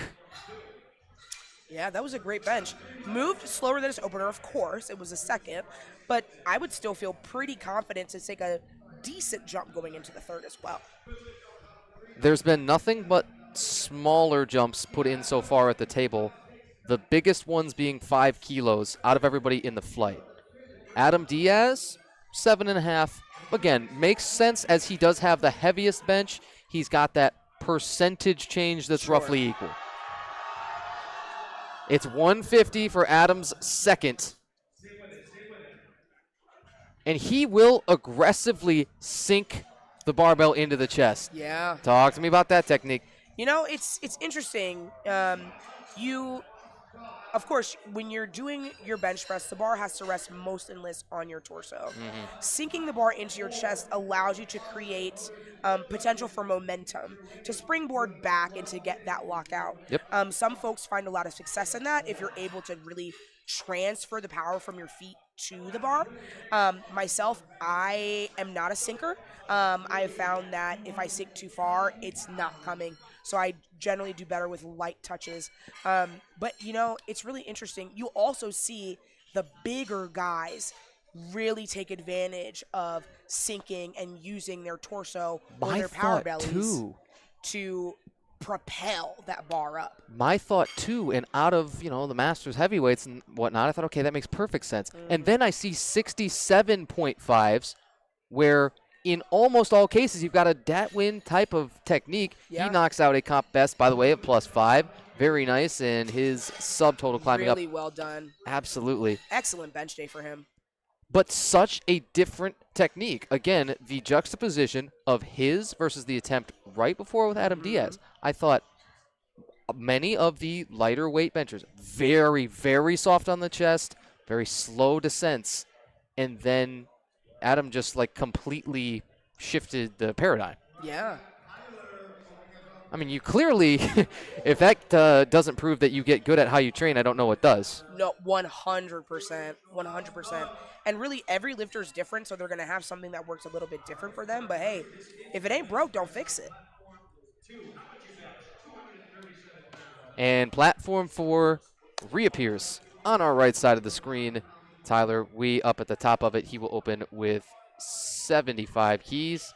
Fernando's 130, not quite on your left. Yeah, I had a feeling based on that second bench that would have been tougher for him to pull. And it was a 2.5 kilo jump. Smart. The minimum jump that you can make. You bet. And it just didn't go. He's not the only one taking minimum jumps. Aiden Lee will take a 5. Remember, your smallest increment that you can increase by after a successful lift is 2.5 kilos. Aiden's 130. I am convinced. Of course, they always call that bench press the most technical lift. It's funny, we haven't even had to talk about commands because quite literally nothing has been missed among them on this entire flight. Right. It's only been the one miss on strength from Fernando. But go ahead and tell me about commands on bench 2, right? What do you get? Sure. So bench press, you get 3 commands. You get the start command when the bar is locked out, much like in squat. You have to be locked out, feet flat on the floor. Your feet, your bottom, and your shoulders have to be touching the bench to start. Once you get the start command, you will lower that bar to your chest where it has to be motionless. Generally speaking, however long it takes you to stop the motion of the bar is how long it will take the ref to give you your press command, which then you're able to start pressing again. Once that bar is fully locked out and motionless again, you will get the rack command to put it back. Those are the 3 commands that, especially the rack command, will get people all the time because they're so happy to get that bar off their chest and they just pitch it back. And you can't be doing that. You got to wait just a little bit. What nobody tells you is that last one because it's so easy. I'm glad you say that. And depending on your bar path, some aggressively let it flare back toward the head where it almost just makes perfect sense and it follows through with a natural motion to get all the way into the racks. But you're right, can't do it. Joel Valdez on 140. Slow right off of the chest, but in the middle, I like it. It speeds up, and I think he's got a 140. Yeah. Really solid benches from this flight. Everybody. Adam Diaz has been out front, and he's going to finish there no matter what happens, but he wants a little chip. He wants a little bit on that comp PR. From Raw Nats last year, Atlanta, Georgia. He hit a 152.5 there, totaled 625 kilos at this 67.5 class. Wow. Oh, yeah. For the lifetime best here. And then right in that middle, that's one of the risks, and it's one of the common themes of an aggressive sink bench sometimes, right? Yeah. It looks amazing when it comes right off the chest. First couple of inches, and then reality kind of sets in. Yep. And then that bar pumps the brakes. They turn the gravity way up, and it's just not going any further. Yep. Still, like we say, Adam Diaz secured the heaviest bench out of that flight with his second, 150 kilos. Absolutely unbelievable. I mean, obviously it's believable because we just saw him do it. Yeah, but that's a massive bench. It is, truly. Third benches, like we say, are just tricky in all cases in every meet.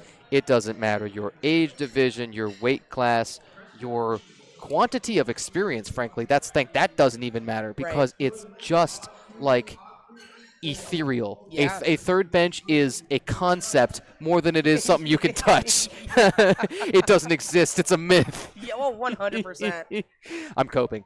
You know, we all have to in That's our true. own way. Yep. All right, Flight E on both racks now. Or pardon us, Flight D still taking their openers. Owen Enox, 102.5. You have 3 consecutive lifters taking that exact load on platform 4. Well, all right. Go ahead and make it interesting for us. Well, they're almost synced up. That was real close. I want just one of those perfect camera frames. It's like frame for frame the entire way. You have to slow motion it to see. But we do have 6 white lights. There's your YouTube thumbnail. Screenshot. Throw it up there. Beautiful. I did notice when I glanced at some of the results back from squats, Kevin Huang had a squat overturned. His third squat, 167.5. That is the first overturned lift that we've had all session long. Okay. When you follow along on LiftingCast.com, and again, you look for 2026 USA Powerlifting Youth and Raw Nationals, you can see all these results just like we are. Kevin received 2 red lights. That means you have the prerogative to go over to that juror's table, make your best case argument. And upon doing that, he had his third squat overturned. That means it is a successful lift. It's 167.5 that he got there. His bench opener is 105. That's got to put some wind in his sails, getting ready to come into bench as well. You bet. Matthew Hernandez will take that load first, that load being 105. Like a Ronin on your left side. Remember, this is women's 56 kg exclusively in Flight E on your left on platform 3. Matthew has a quiet, a nonchalant opener. Oh, yeah. Which is, of course, the dream for bench. The moment something goes wrong and you say, I'm supposed to do 2 more of these, right, you're in trouble. Tara Thomas, 72.5. More than good enough here, and you will have Ann Pham taking the same attempt as well. Kevin Huang.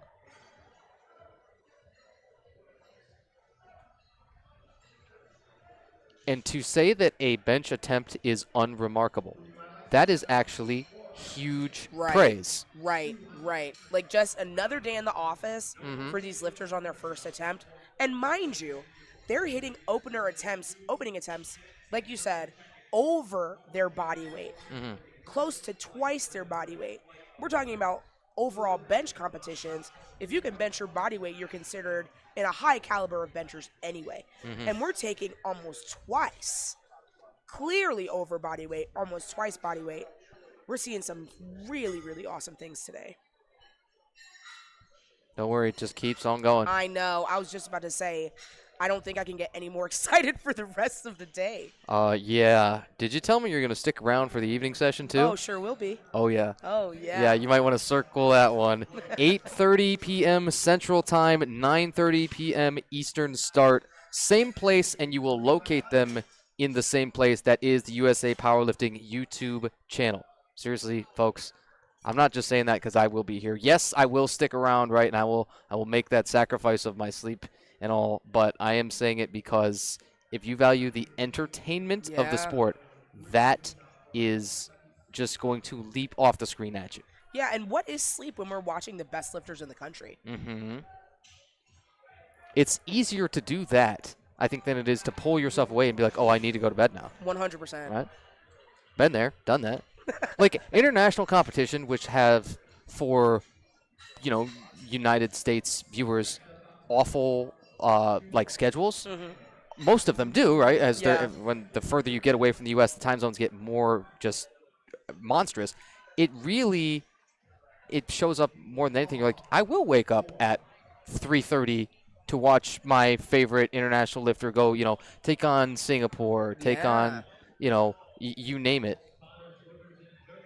Kathy Lee on your left in a moment, 80 keys. James Long on your right, 110. Looks like Kathy is not heading out for her first, so it'll be flipped to the next lifter, Caitlin Slovic. That wasn't an attempt timer thing that I could tell. Did you see anything I didn't? I didn't either, but if I had to take a guess, part of me wonders if there's a little something that she just wasn't quite ready to hit it between her third squat and her first bench. Maybe working on a back cramp, maybe just wasn't ready, didn't have a belt, didn't have anything. Yeah. But we see that they put a second attempt in, so hopefully she'll come out for her second attempt. Yeah, it's very likely what you said, because that means that her or her team were at the table right as that happened to go and enter that attempt again, right? Right. So it will likely, when we get through the second time through, come to her and she'll retake on 80 keys.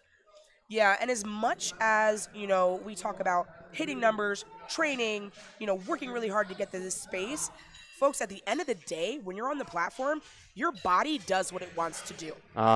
And sometimes you're just at the mercy of your brain and your spine. And if it's not there, it's not there.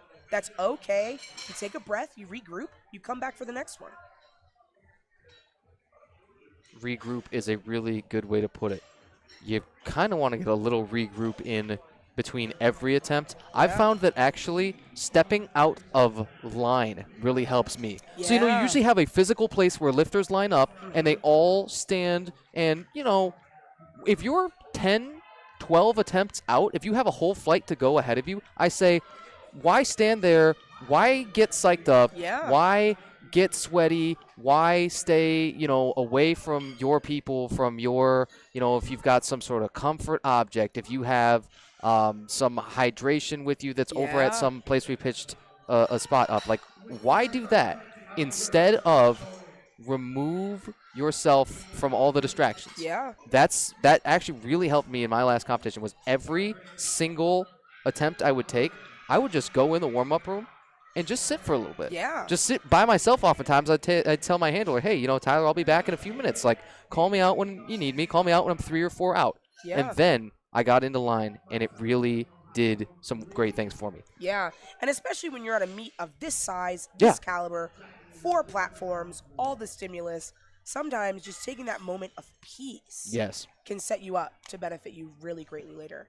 There are 1,000,001 stimuli on the platform. I'm so glad you said that. Like, it's for those who have not been there. Are the lights bright? Insanely. Yes. Is the music loud? Absolutely. Yes. Do you hear your head referee? Sometimes, again, it depends who you have. Yeah. Do you hear the MC? Absolutely. Yeah. Do you hear your people yelling for you? Hopefully, right? Yeah. Hopefully you got a ton of people there for you. And people you've never met, you hear them yelling for you. That comes in all at 1,000 miles an hour within that couple of seconds that you're under the bar. It feels like the world is closing in on you. Absolutely. You and get you still have to execute. Exactly. Those who do it best can block out so much of that. It is a very learned skill. You can't show up to the platform the first time and know how to do it. Right. You got to learn it while you're out there. Bryn Miller on our left, she's got a 67.5. It's that 2.5, the minimum jump. That's a good call. Yeah, it looks in the right range, and another minimum jump is going to be appropriate, I think, right? Yeah. A little sticky coming into the lockout, so I think that just taking a nice conservative 2.5 kilo jump, hopefully nail the third attempt, and you'll be solid going into deads. Did have a question come in from a couple minutes ago. Where is platform 4 on the bench press? Well, I can answer this a couple of different ways. I could say it's on the right-hand side of your screen. Sure. What I presume that the question is about is roughly where within the flight. We're just about to the middle of second attempts. Jack Ruzick coming out here with a 107.5. Then Wesley Scheel and Owen Enox will take 110 each. That's likely what the question meant. I could do that, of course, and play devil's advocate and poke fun, but that's likely what I'm suspecting. They're trying to see if they have time for a bathroom break. Yeah, get their of little course. DoorDash at the door. I mean, look, we've all been there because Yeah. you can sit down for only so long, completely uninterrupted. Yeah. We can sit down for longer because we practiced doing this a little bit. But Jack's bench is going to get yellows on his right and left. Your suspicion?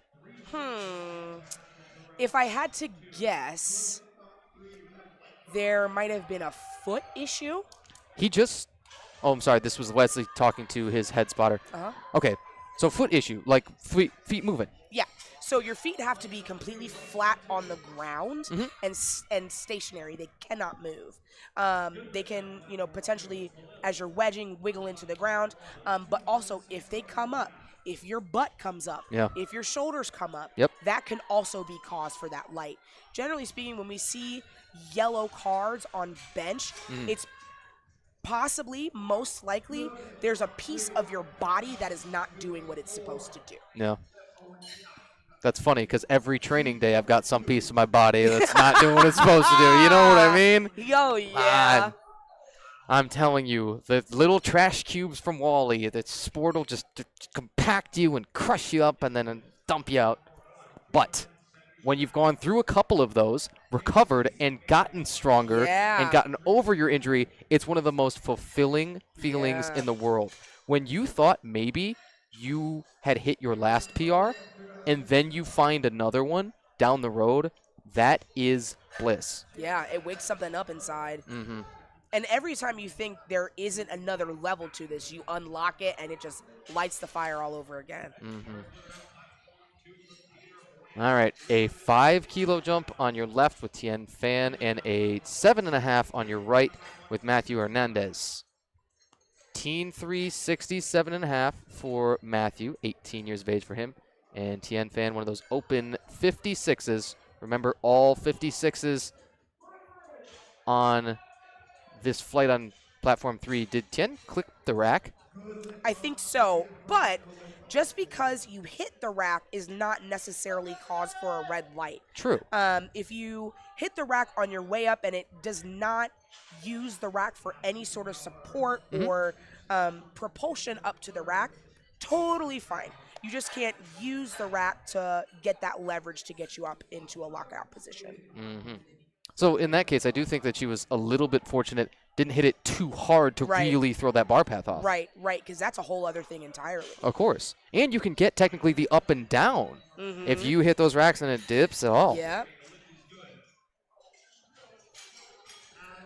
Kathy has her second bench, did not get the first up, so everybody still has posted a number throughout the entire session. I'm going to knock on wood real quick, audibly. I hope our microphones picked it up. Yeah, that's really what you want, and especially to be moving through the meet at this pace. I also would say the pacing of the meet has something to do with that. I think, we're moving at a speed that the lifters will not get too cold waiting between attempts. So their muscles are warm, fired up, locked into that brain path of the lift. So we're seeing a lot of success in that area, rather if they were to be waiting for 5, 10 minutes, 15 even in between attempts. So honestly, big ups to the spotters and loaders and our crew that's, running the admin on the day because, moving really efficiently. Caitlin Slovic, she's got a 250-kilo subtotal on the board. Remember, that's your total of your best squat plus your best bench attempt that were successful. She is a good deal out ahead among the 56s. Although it all comes down to deadlifts in the end, there's going to be some pulls for the win at some point in this flight. Yeah, and bench press, I think, honestly, if we're thinking strategically, is a really solid lift to get yourself in striking position of a podium spot or knocking somebody out of that podium spot, depending on how things go for you. She will take a minimum jump, and that's very likely going to be the right call with her 5 jump for Caitlin Slovic. Creepy. Yeah, that's smart. That's really smart. Sarah Yoa down at the bottom of the flight, just like her squat. Squatted at 152.5 for the second heaviest squat out of the flight. And that included a minimum jump, which you don't see too many of on the squats, from 150 to 152.5.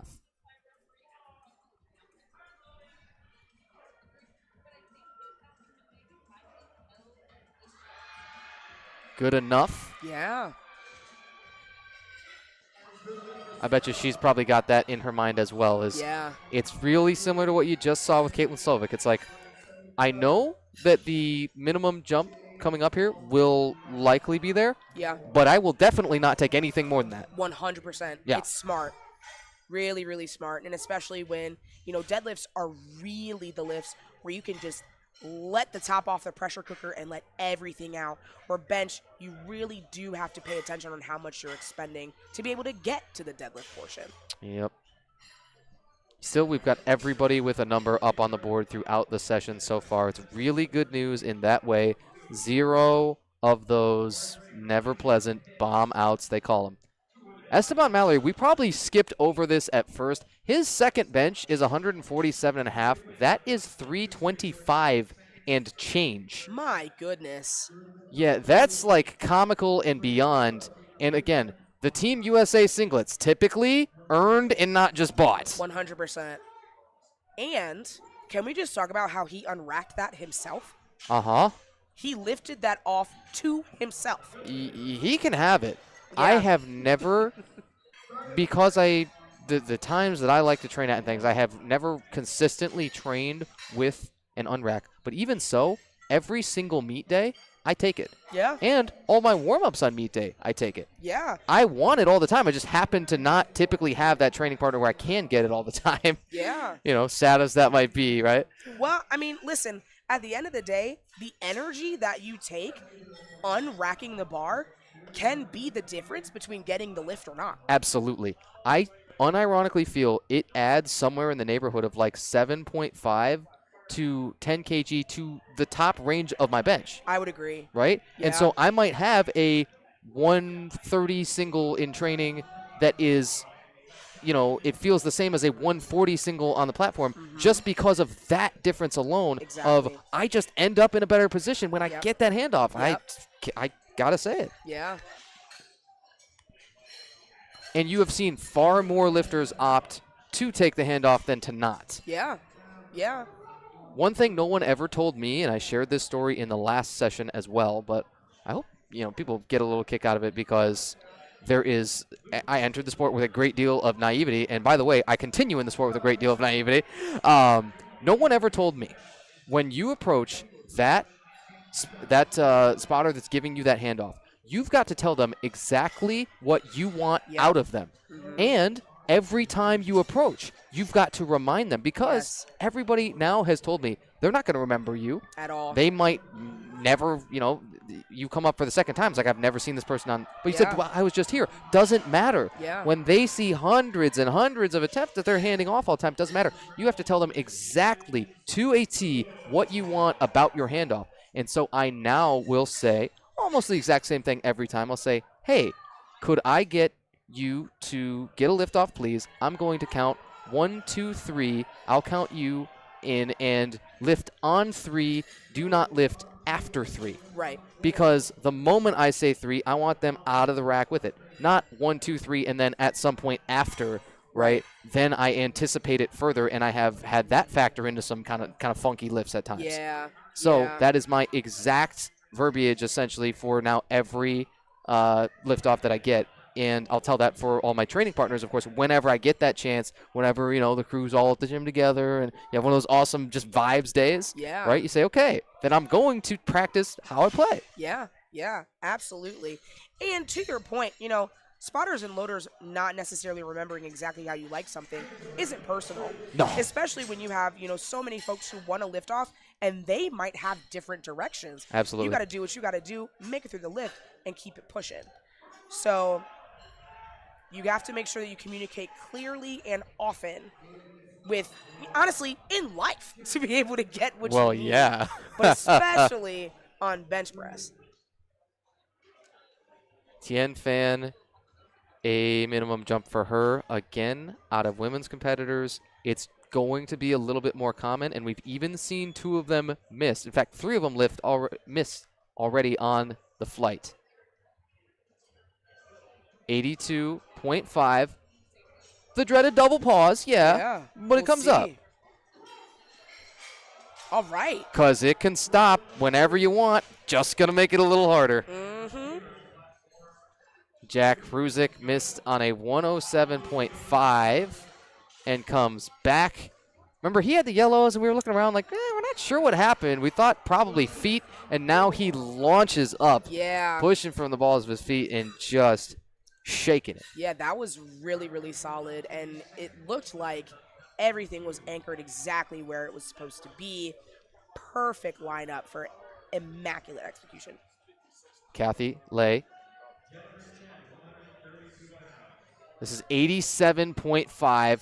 It's all the time on the move. Yeah. And that ought to be good from here. You want to talk about a textbook third attempt? Yes. That's what you want it to look like. It can be slow, but it does not stop moving and consistent push all the way to the top. Wesley Scheel on our right. His What a right fight. arm, you know what? His right arm caught up when it started a little bit lower. And then from that midpoint, I thought there's a small chance, but both arms eventually stall beyond halfway.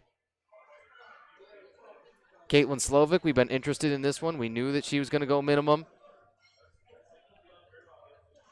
Had a tough second. The third is cursed, and it's angled, and it's uneven. It's up, and that is all that matters. It's the comp PR. Yep.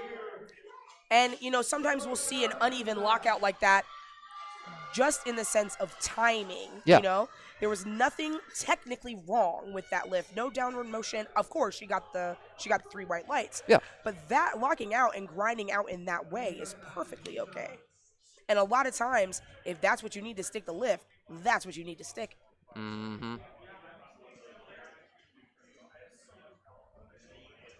Sarah's under the bar for 95. This will equal her performance from her qualifying title at California States. And also equal the competition best. And so the third verse is all the same as the first, and everybody getting exactly to the gram what they were going to get out of these bench attempts. And honestly, I'm going to say, for something like that, that is a shout out to a coach and a handler. Yeah. For knowing your athlete well, to setting them up for success across all levels and all lifts. That has a great confidence boost, propelling into deads. And also can, I think, in my opinion, can strengthen the bond with a coach. You know me well enough. We're both winning on the platform. Mm-hmm. But I'm going to take home the hardware, though. Well, of course, yeah. Yes, they win with you, but, who's taking the pictures with the medal? Yeah, of course. Exactly. Of course. Luisa Nunez, a +5 comp PR here from Southeast Regionals, now to Nats here in the Midwest, and won't really budge off of the chest, not by much. Yeah, it looked like, when she got to the bottom, all of that tension just evaporated, and that's okay. It'd be like that sometimes. Yeah, you got a gas tank, and at some point, you drive it enough, it's going to get empty. Yeah. So that platform 3 moving down to our final flight of the bench press. That's flight F over there. Joy Sumabat at the top of the flight, 65 kilos.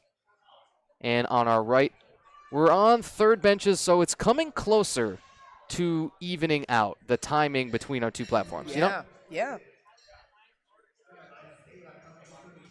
Joy Sumabat's 65. All good. And that's really what you want on a first attempt, for the bar to just fly up and, have that sort of sigh of relief, like, okay, the first one is done. Now it's time to cook. Mm-hmm.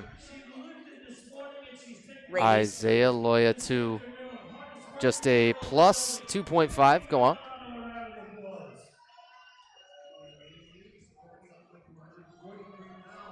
Nicely done.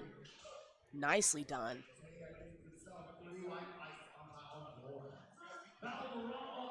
Raynice, you know what? That is a tremendous deadlift build that has been made to bench. Yep. That has been, look, we all informs our training even, right? Oh, my arms are so long. I enjoy deadlifting. I'm going to do it more. Yeah. My whatever is so, you name it, my leverage are so blah, blah, blah. At the end of the day, a total wins a meet. Absolutely. And so you got to figure out a way, if you have a build like that, if your arms are tremendously long, to get a number on the board, a good enough number there for her opener on 65.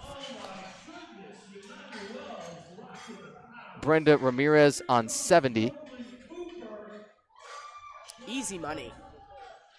Easy money. I want to see her put some weight on there.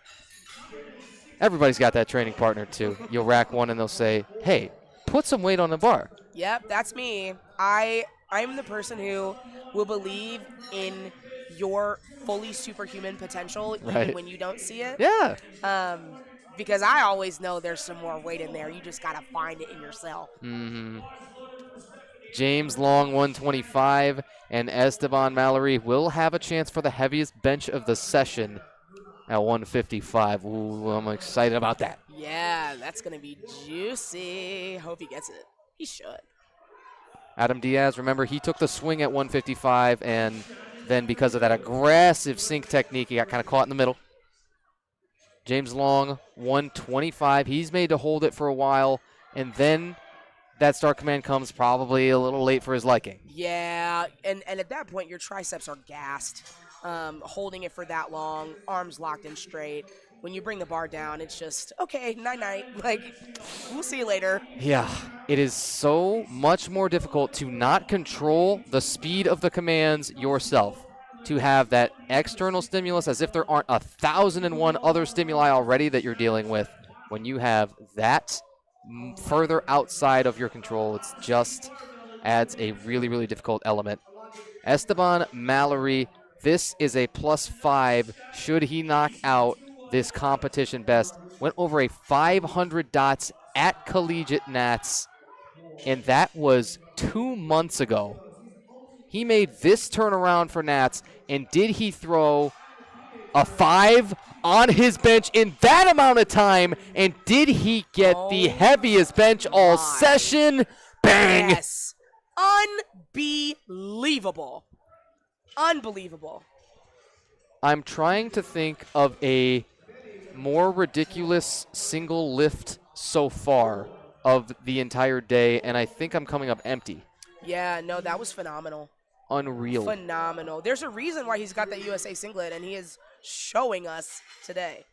Message received, Esteban. Well, it now goes down to the Flight E lifters on platform 4. Julia Hubany opens on 30 keys. And our women's 60 kg competitors with, again, your couple of 56s sprinkled in, being all 56 opens.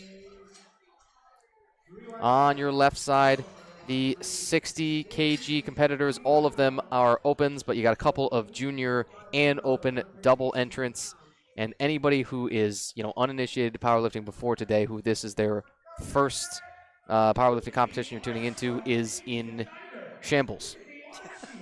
I mean, there is an entirely different parlance. There is a very foreign language. Yeah. And you, through probably a couple of years of experience within the sport as like a competitor, if you're a ref, of course, you learn to speak it probably a little bit quicker. Right. But even as a big fan and things, it takes a while to get it all sorted through mentally. Yeah, there absolutely is a learning curve. And I still, I'm getting a lot quicker at the kilo conversions, Yeah. but it's still something that I struggle with, and I've been in the game for quite a while. Mm-hmm. That's why we like to cheat. I'm telling you. Yeah. Because then it's no questions. I can tell you that a 57.5 for Piper McGregor is 126.8 or so. Right. I just have a really fun little app that'll just, what is this? Perfect. Love that. Thank Smart. you so much. You ever use the load the bar? The bar is loaded app. That's it. Bar is loaded. one. Yeah. And you can do reverse loads, so you enter the weight and it'll tell you what plates to put on, Yeah. or you tap the plates and it'll tell you what weight you've loaded. Yes. So cool. All right, the opening benches on our left are right towards the bottom of the flight. Jackie Sundaram, 82.5. That's going to be the third consecutive lifter to take that exact attempt. Remember, all about lot number when 3 lifters just happen to have the same attempt here. Yeah. I'm not mad at it, but I'm waiting to see what happens when the other shoe falls. Okay. We have these events, these lifts Yeah. that are so close, these attempts that are so close. Ton of them. Who's going to eke out to come on top by a kilo or 2.5, right? Yeah. Who, maybe has their sights set. Who's going to miss? I don't want to Probably. speak that on somebody, Yeah, right? but probably at some point somebody is going to have to. Exactly. We can't have all green all day, Yeah. right? Like, something has to give. Yeah. It is highly likely right now, from as everything sits, that the closest spread of any weight class of the entire competition is going to be right here with our women's open 60s. Yeah. Very likely, based on what our subtotals are right now, plus forecasting a little bit, getting a little bit ahead of ourselves, but with deadlift openers. Yeah. I mean, and I honestly love a good dogfight in a lifting space. Mm-hmm. And also, I'm waiting for the floodgates to open. Like, Right. give me something meaty. Yeah. Victoria Tran on our right, her opener on 56. Again, she's one of those 56s that's mixed in with the younger 60s. On platform 4, you have teen 1, 2, and 3 60 kg competitors, and then 56 opens all muddled together. What a mix. Right? What a mix. Truly gets out the competitive edge of us all. Joy Sumabat here on her 72nd bench. And that could have been performed in a library too, would have passed. That could have been performed in, I was going to say your local Planet Fitness and not set off the lunk alarm. Yeah. If judging off that second lift, I would like to see another 5 kilo jump from her. Okay. Just seeing how that moved. Right. I would be okay with 2.5, but I would prefer a 5 kilo jump, especially because the consistency that she's had on the day, I think she can do it. Gianna Andrews on 65. I can tell you that she's still at the table, and that hasn't quite come in yet. Yeah. Because of the fact we're, again, looking on LiftingCast, and whenever that attempt comes in, we will give the little knowing nod and smile no matter what it is. It's 72.5. Yeah. All right. Yeah. That's a smart choice. It is. But I want more. Yes, of course. I always want more. Sure. Brenda Ramirez on 75. That is a whole red round thing. Remember, loading the barbell. We got a perfect time to just tell them about it again. That 20 kilo power bar, a pair of comp collars, 2.5 kilos a piece. That means the pair is 5. And then those red plates, 25 each. A pair of them makes 50. Yep. Ruby Leach on our right, 67.5. And then there's all the little plates, all the change that you can make some really funny loads with.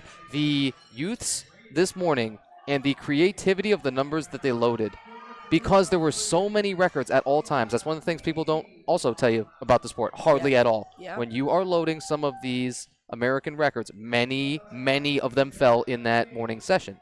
You can load denominations of less than 2.5 kilos. Okay. And so you had some half kilo PRs that is a 0.125 kilo plate on either side. They add up to half a kilo total. Yeah. You can have a half kilo plate on each side, adding up to 1 total. And so there were lots of margins that thin in many of those youth divisions.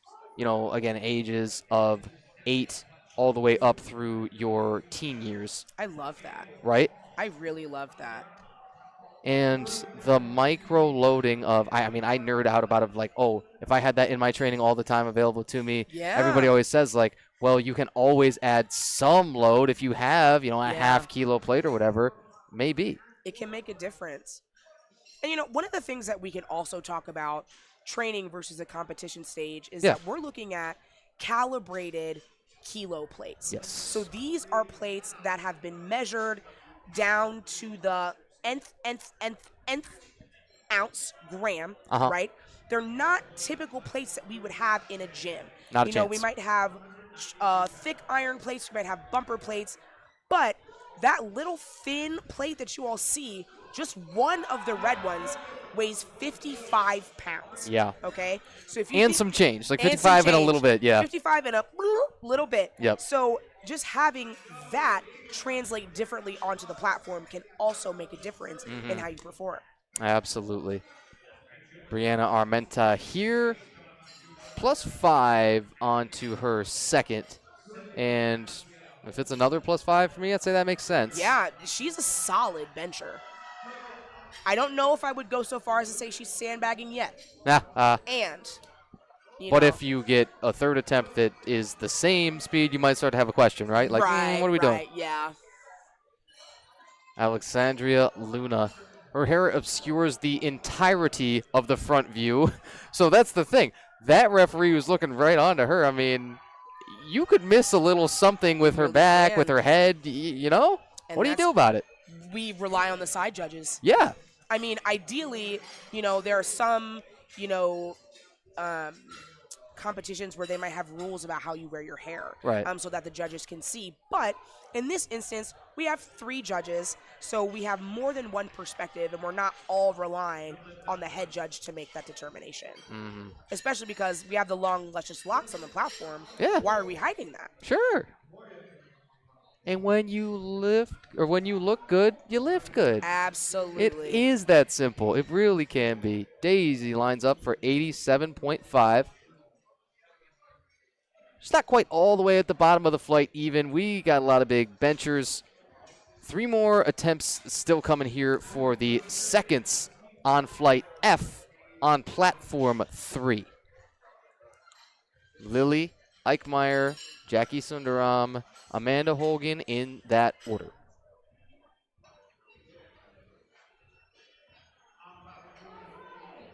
Gonna crown a whole bunch of champions. We'll really start talking about placings when we get to deadlift openers, and then it'll be everyone's focus on the 3rd deadlifts where some things are gonna get sorted. Yep. Finally going to get sorted.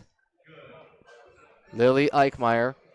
Again, she's made to hold it quite a while, too, before her start. And so it slows down to a faint crawl. Yeah.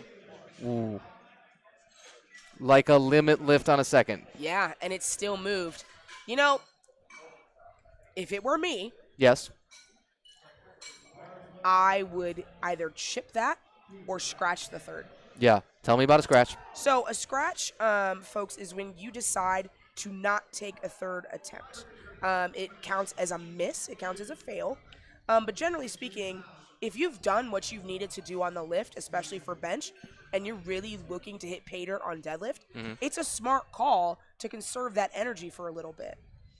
Or if you're feeling really fired up about how well that grind went, throw some more weight on there, just a little bit, and see how it goes. At the end of the day, it is your choice, though.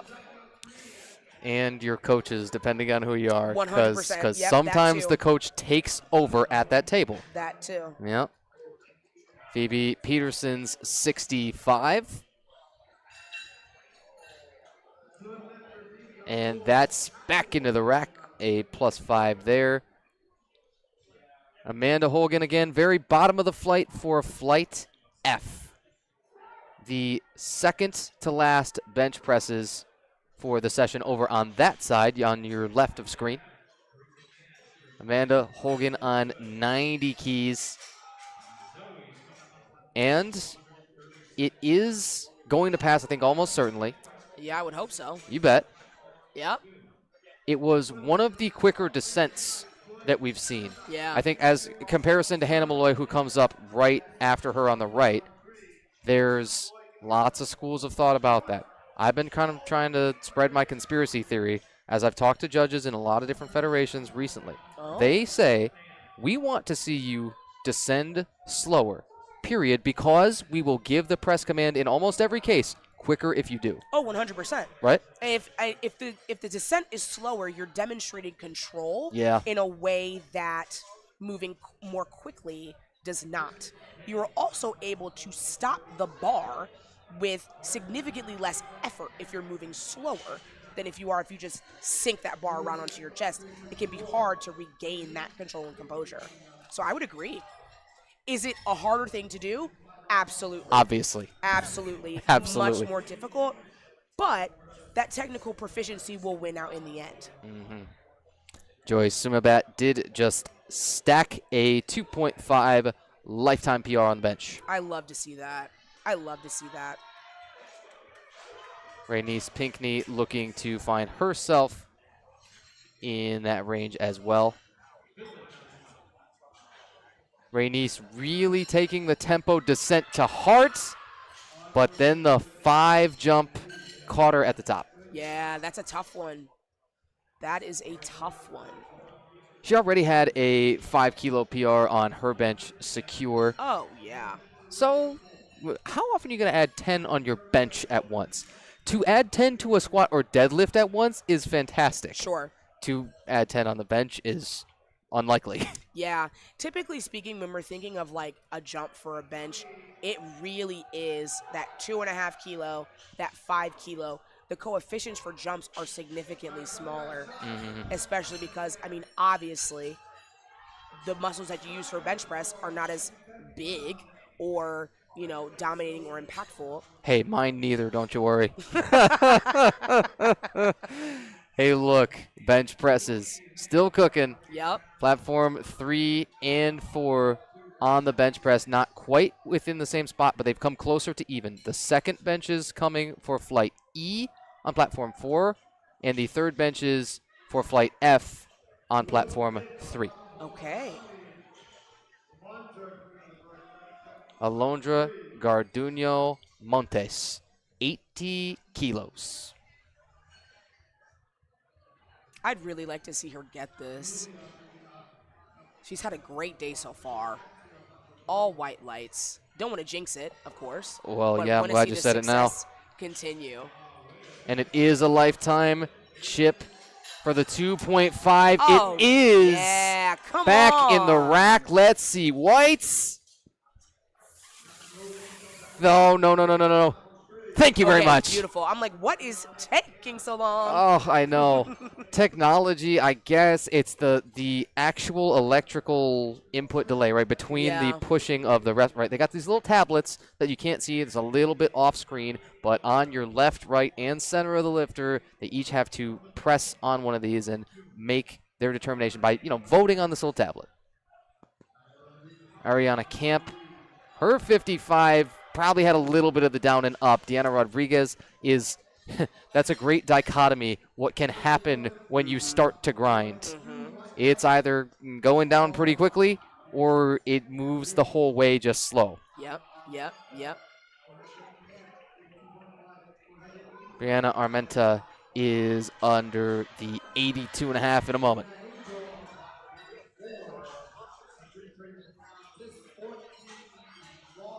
Another consistent, conservative jump, 5 kilos. Actually, 5 kilos for bench is not a conservative jump. I would agree. Say that's right on par for what you should be shooting for.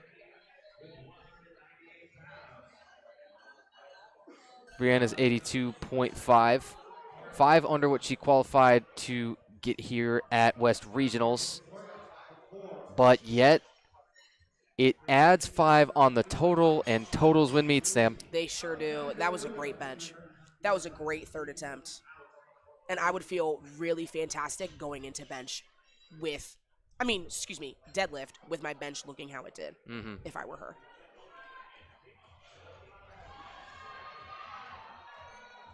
Victoria Tran on our right at 65. 2 minimum jumps for her. And then Alexandria Luna, 2 7.5 jumps. Again, another very interesting juxtaposition of the two. The ends of the spectrum. And Victoria's comes up first, so now can we get a match on the other side? Can we get a mirror image? Not so much. Ooh, yeah. 7.5 jump, Sam. That's tough. Right? That's tough. Ambitious. I applaud her for wanting to go for that. True. And we're going to have to see where deadlift leaves her in the total lineup of it all. But you finally started seeing some of the misses. Yeah. Some of the what might end up actually being determinants of final placings happening here because there was so much green we couldn't even start to guess. Right. Now 3 missed benches out of this flight F on platform 3. 3 missed thirds being Rainice Pinckney, Brenda Ramirez, and Alexandria Luna. Lily Eichmeyer, she has a comp PR loaded of 2.5 here. Okay. If she comes out to take it. I don't think she's going to, as you've got only 15 seconds on her attempt timer. It's probably not enough for her to get out there and take it. Yeah, I would say that's smart, especially judging on. She grinded her second into the dirt. So, business decision, right? Yeah, absolutely. Okay. Absolutely, and a smart one at that. Okay. And that was the minimum. Yes, technically on paper it would have been the PR, but the likelihood of hitting that after, remember, the monstrous and the really slow second is what you had to do. And that just kind of harkens back to our conversation about ego. Can be, yeah. So what do we know that we have? What do we know that we can hit? Yep. And at what point does the personal outweigh the business? Yeah.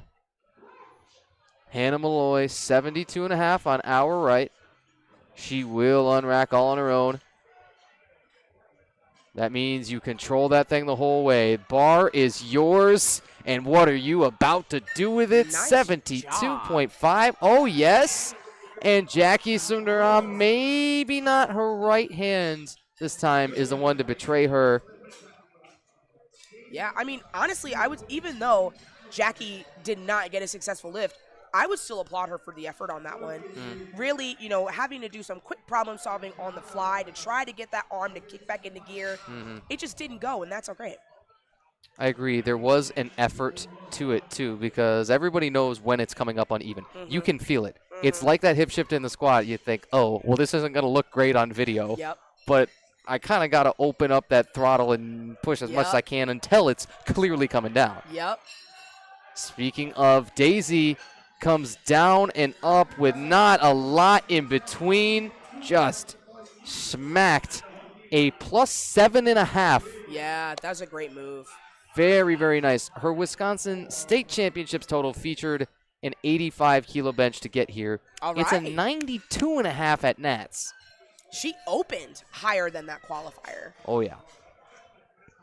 Setting herself up to win from the first lift. I'd love to see that. Amanda Hogan will round out the flight. She's got 92.5 on the bar for her. Oh. And the lifetime PR will not quite come up. Ratsani Uthipratuma on 80. Kind of a similar deal. Even the 2.5 can feel like a mountain. And so then some lifters take this approach similar to Ruby Leach is. Then I'll open really light and I'll take big jumps. Yeah. And some are totally successful with that. You've seen everything from the multiple 7.5s to 2.5s. Right. And it all can make sense. And what have you trained like? That's going to be how you're going to perform in all likelihood on that platform. Exactly.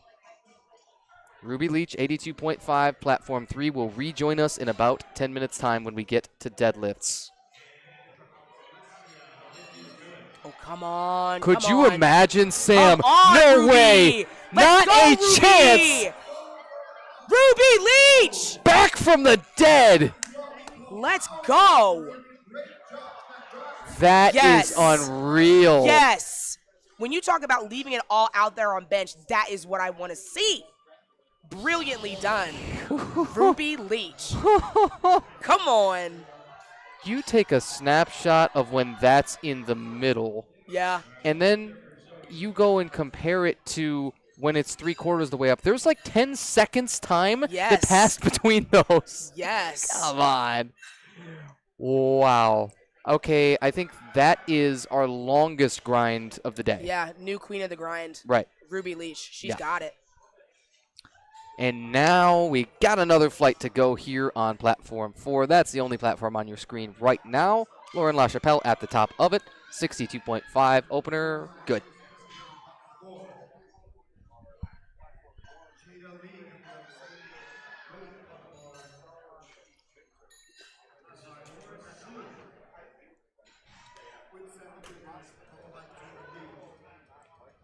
Rebecca Hines will follow here. Remember, folks, the 10 minutes starts essentially when you get that platform cleared from the final bench attempt, because I got to get the whole bench out of there, and then we can move on to the deadlift. Rebecca Hines, opener, 70 keys. Works for me. Did she stumble at the edge of the carpet there, or was she trying to run off just real quick? You know, I'm going to give her the latter. Haven't you done that before, by the way? Listen. Because I know I can't even count how many times I've done it. I can trip over a flat surface standard. Yeah. You know? Uh-huh. You don't have to put it past me. Mm-hmm. Every training day, I think I hit something like I'll smack the bench into my shin when Yeah. I'm pulling it out of the Oh, combo rack. yeah. You know what I mean? Oh, misery. I mean, that's the real blood, sweat, and tears, honestly. Yeah, that can be the hard part. And then to not crash out, to not leave the gym Yeah. and pack up the entire session Yeah. after that one little thing goes wrong can literally be the hardest battle you fight on a single day. Oh my goodness, you are speaking nothing but facts. Nothing but facts. And have you ever tried to set up an exercise that takes a little bit more setup too? And because it's a little bit more difficult, because it takes some effort to it, you're almost like, I'm going to skip this entirely. I can't be made to do it. I can't be forced to do this. That's not how you're supposed to do it. I understand that you're supposed now. Ideally, again, having more training partners around, just this time that I choose to go to Yeah. the gym and am, for the most part, able to go to the gym. I'm super fortunate, I haven't gotten to mention this enough, to do play-by-play professionally, right? Yeah. And so there is tons of evening engagement that I have. This happens to be a, all day at any time engagement here at Nats, but typically it's evenings, right, that I am working. And so I love to go late morning. You're talking 9:30 to 11:30. Between one of those two times, I really want to be walking into the gym, having already had a good breakfast, Yep. a good cup or two of black coffee, Yep. and plenty of hydration, and then roll into the gym, Yeah. right? Not those who have to, if you got to get the whole session in before work and get your breakfast Oh my goodness. and commute to work and all that, and those who are at that 4:30, that 5 o'clock time that you're locked into, they are better than me. Yeah. I acknowledge I can't do that. Yeah. But I know those who can, and I also know the twilight lifters. I know the shift work lifters where they might have to take it in the afternoon because at night they're at work and in the Yeah. morning they sleep.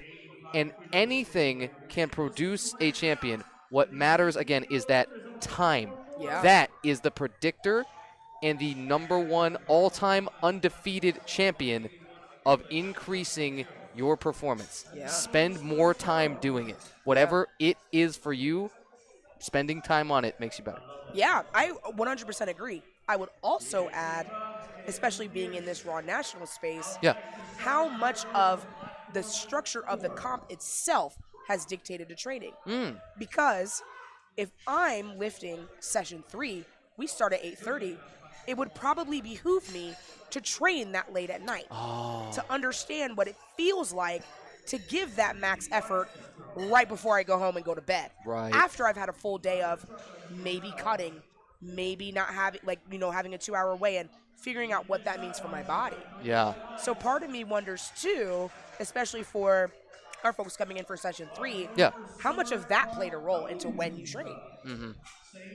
I hear that when they clear everything away and we're done for the day, that lifters are able to train here in the venue, here in the Westin Lombard on these racks. Yeah. And some have taken actual, training, but more so tune-up sessions Yeah. here.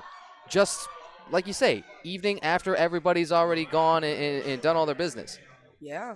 That's what the refs are doing. So I hear. Yeah. Because They're better than me. Right.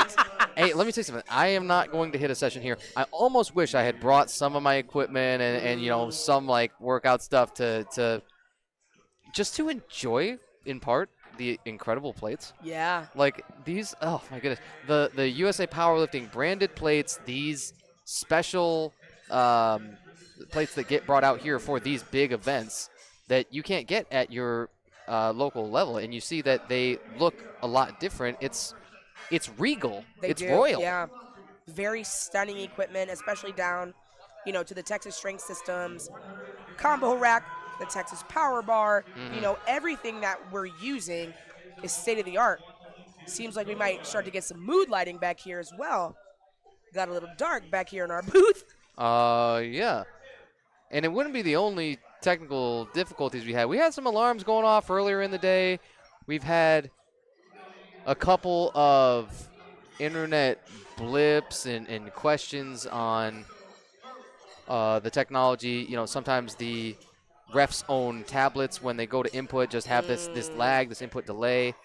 And Their interface of LiftingCast also runs on Wi-Fi. Again, you can't have wired connections for them at their spots. That would just create further trip hazards and things. 1,000,001 things that the entire national office has to put in place for this venue for this to just ever have a chance. Right? And we've now, for the first time for me, I'm able to witness it firsthand and appreciate it. Oh, yeah. So far, so good. No complaints. Everything is gorgeous. Seems to be running without a hitch, barring any, acts outside of our control. Sure. Like tornadoes running through our towns. Yeah, could you imagine? Olivia Presto, the bottom of the flight is where the monsters come out. 10 kilos beyond anybody in the flight, and she just apparently warming up with the 102.5. Yeah, that's kind of ridiculous. It is ridiculous. Yeah. It is highly likely that she can pull a good deal ahead just with her bench performance. There's going to be a really, really close total finish likely between her and Lillian Wynn. They are both junior and open entrants. They're double entries, right? So, again, you pay 2 entry fees, but you get that higher level of competition, and they are now both competing against each other. Olivia's forecasted total, which just factors in her second bench attempt that she's put in at the table but hasn't actually taken yet, sits at 415 kilos. Yeah. I'm interested to see what Lauren will do for her third attempt. I think she called it a little bit early. And I say that knowing full well what it's like to have a bar on top of you that just will not move. Right. And it's different, sitting here looking at her on a screen and knowing what she's been experiencing. So I'm hopeful that she'll come back with this third attempt and just absolutely smash it, because I think she has it. It's just a matter of, feeling confident under the bar and committing to the lift all the way through. Rebecca Hines, again a full red round thing there. So that is the planned rapid exit. It's the escape plan. Now that I see she does it twice, because you think, okay, you do anything once, it could be a fluke. Right. If you do it twice, you probably meant to. Yeah. And if you do a third, that's your routine. Yeah, okay. We'll see. Jada Lee, same load for her, 75, and just making sure everybody's awake. Say, hey, get up if you could, respectfully. Of course. And bear a little witness. Of course. About 1 minute until we bring platform 3 magically back onto your screen on the left-hand side and open up with deadlifts over there. Jada Lee's second. On her bench, it's 75 Ks as well. That works. Amanda Kolbitsky and Kirsten Anderson will both take 80 in a few. Then 3 consecutive lifters at 90 for their second benches. If any of you folks have folks on platform 3 and you're wanting to see them deadlift, come back now. Deadlift moves quickly, it moves fast. Not a whole lot of equipment to switch around except for some plates. So don't blink, you will miss. Amanda Kublitsky coming up with her second bench attempt at 80 kilograms. That's 176 pounds on the bar. She's been moving really well today, so let's see her get this.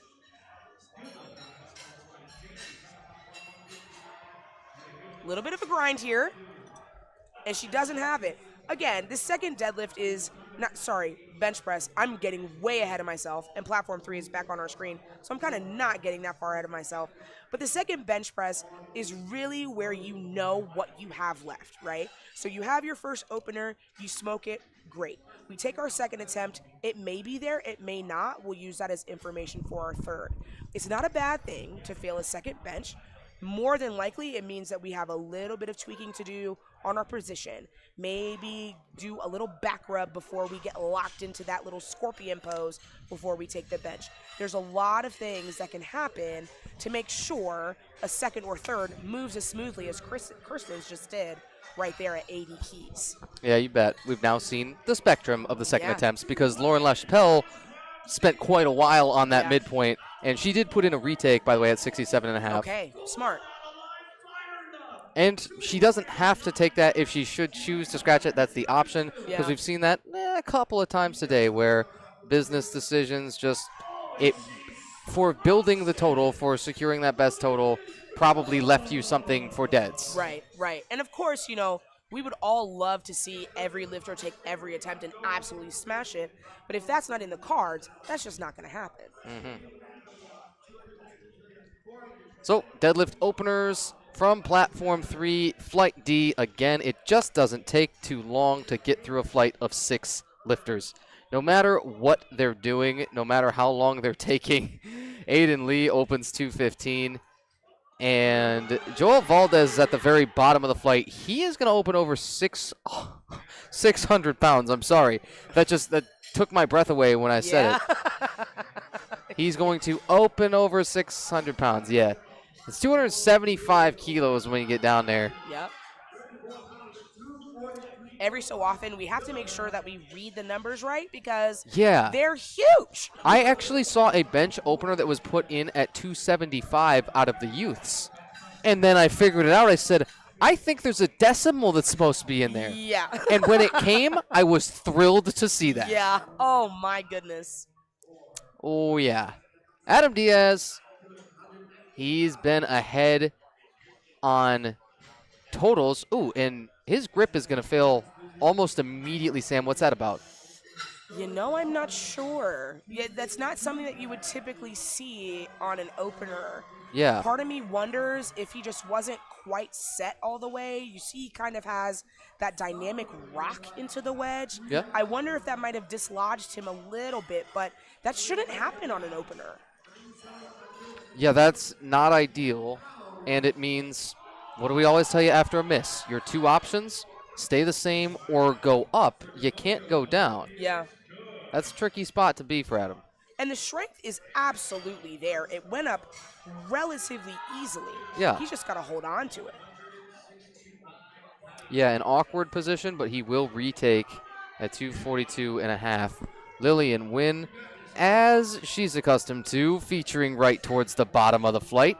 Had the heaviest squat attempts, missed on a 165 by a tad. Now she's got a 97.5 bench. Again, you know it's going to be good with Lillian and Olivia Presto, but she's really got to get this and probably the third bench on the board to keep pace until we get to deadlifts. Right. Right. It's amazing how quickly you can go from getting a podium, shoot from getting a podium spot to staying in the game and to staying competitive. Both solid spots to be. You just have to approach your next lift a little bit differently. No doubt. That win opens on 265.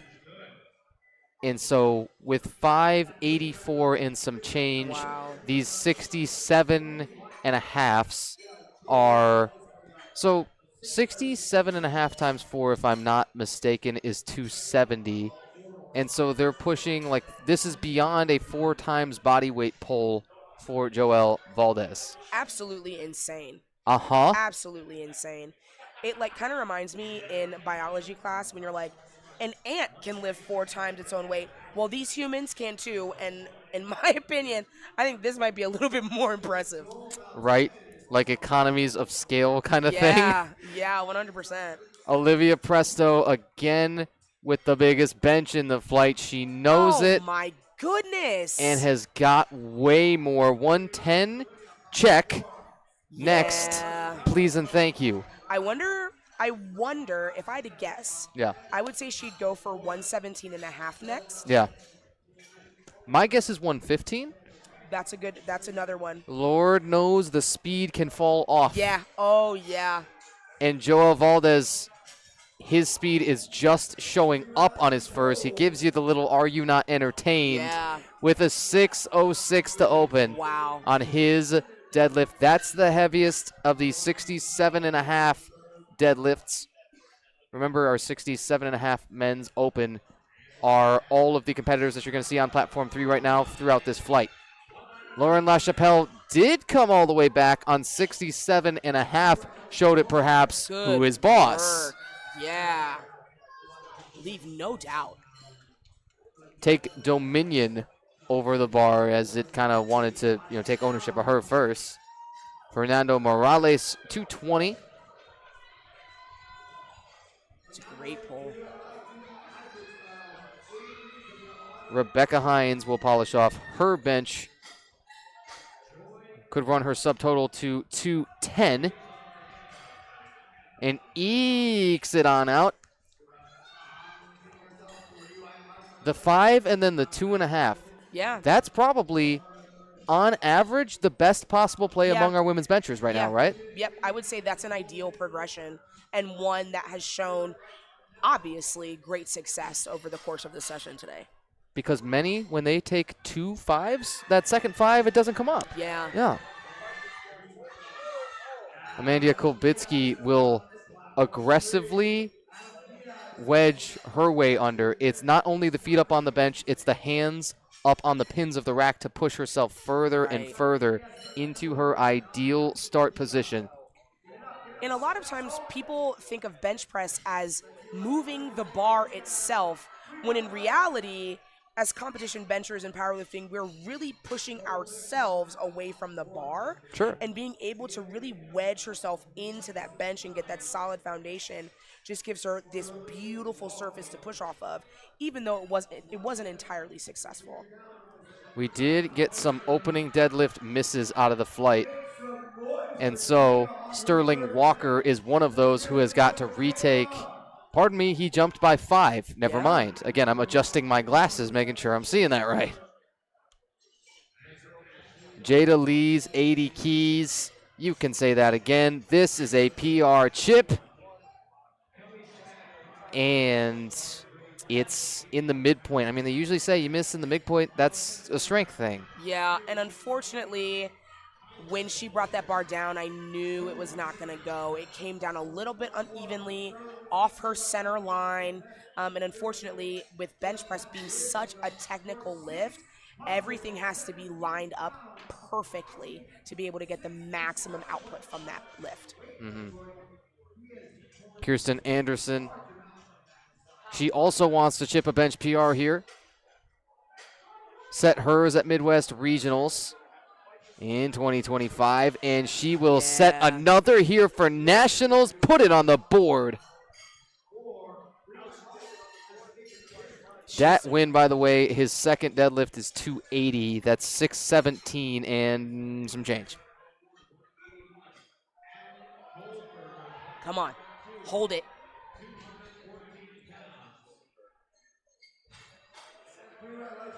You thought it was a little bit close on, were you looking at down command? I was looking at his lockout. Oh, okay. So as he was coming up, there was a little pause right before he leaned all the way back. I thought he might have dropped it, but he moved his hips through just enough to get that down command to continue his perfect run.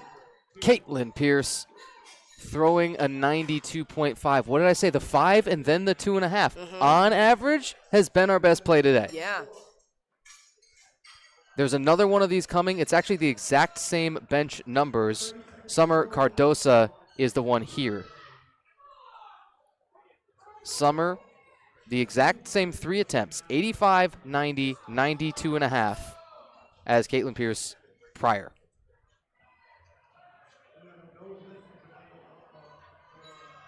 And now Summer has caught the other end. Yep.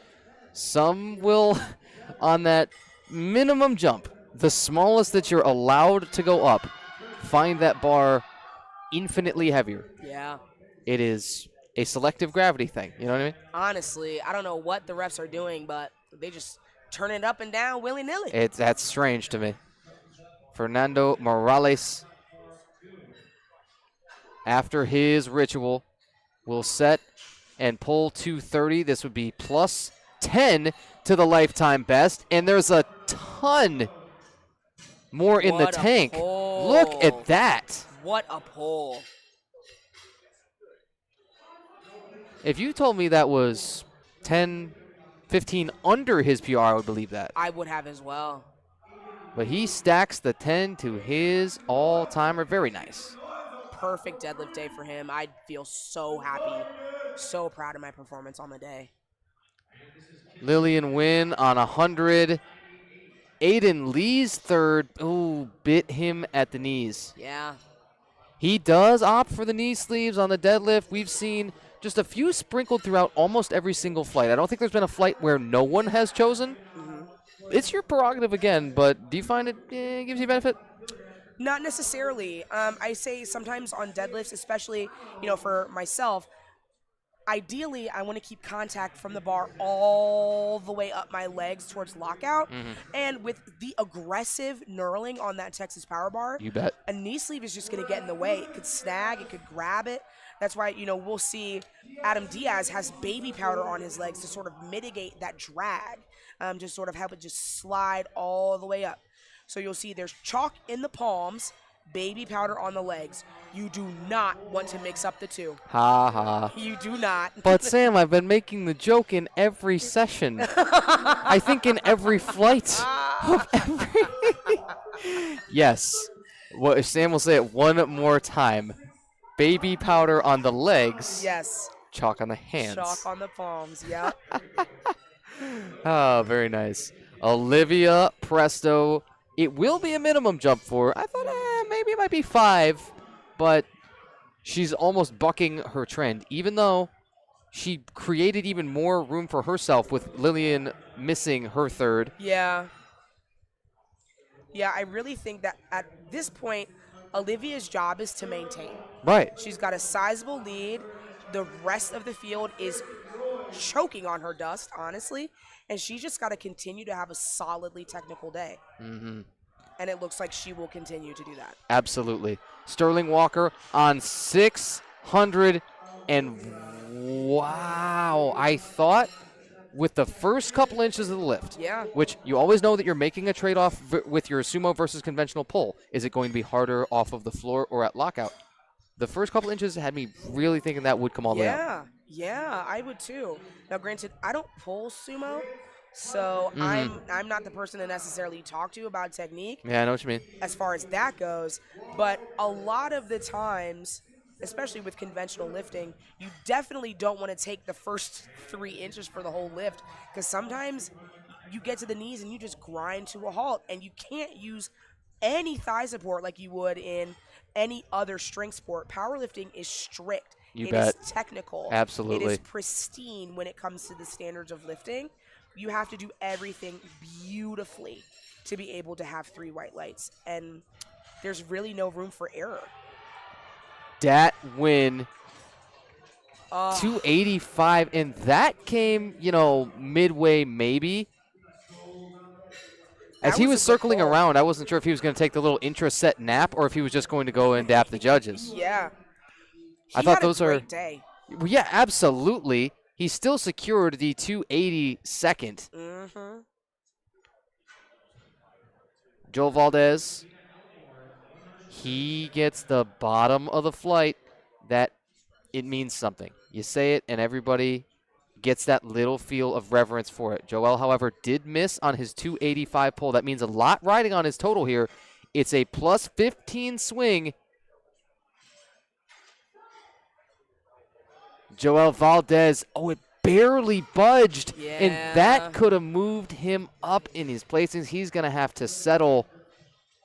It was a 625 total, but again, that 15 swing would have really helped him. Yeah, and unfortunately, that was one of those deadlifts that you really can't do anything about. Right. Sometimes your central nervous system just says, we're not doing this right now, and the bar's not going to move. Yeah. Platform 3, moving on to our next flight. Flight E has a tough act to follow from Flight D. All of our 67s totaling at minimum, 577.5 kg. Wow.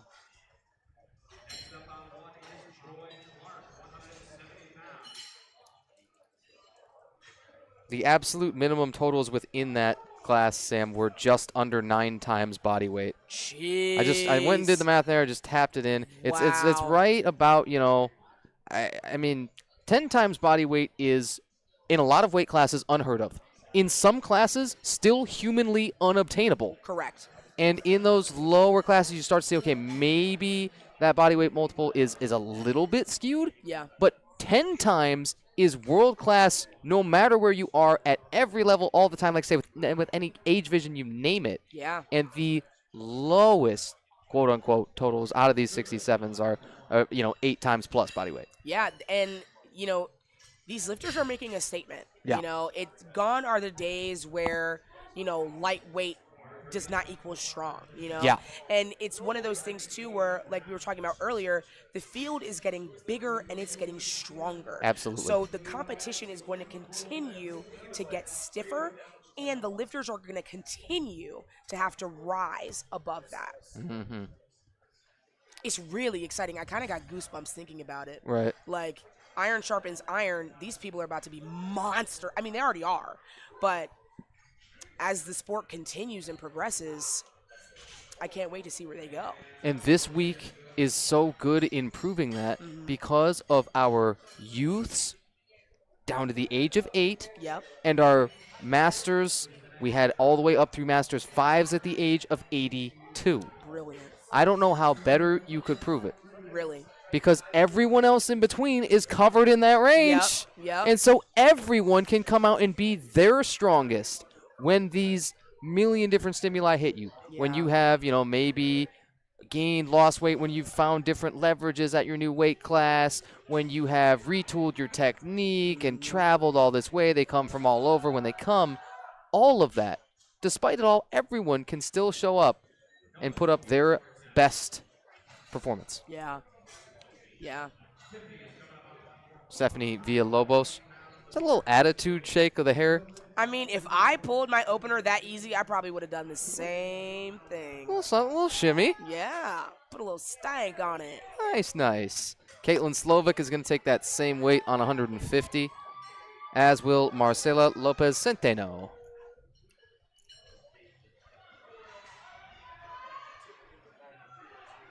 Caitlin sitting 6th among our open 56s, but a lot of that's going to start to shake up really soon.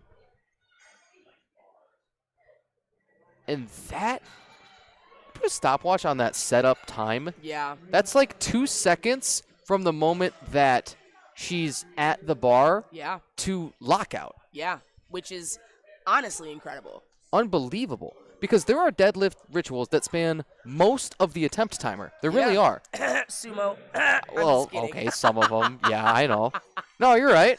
You're right. But here is already a juxtaposition from 20 plus seconds gone here with Marcela after getting all the way up to the bar.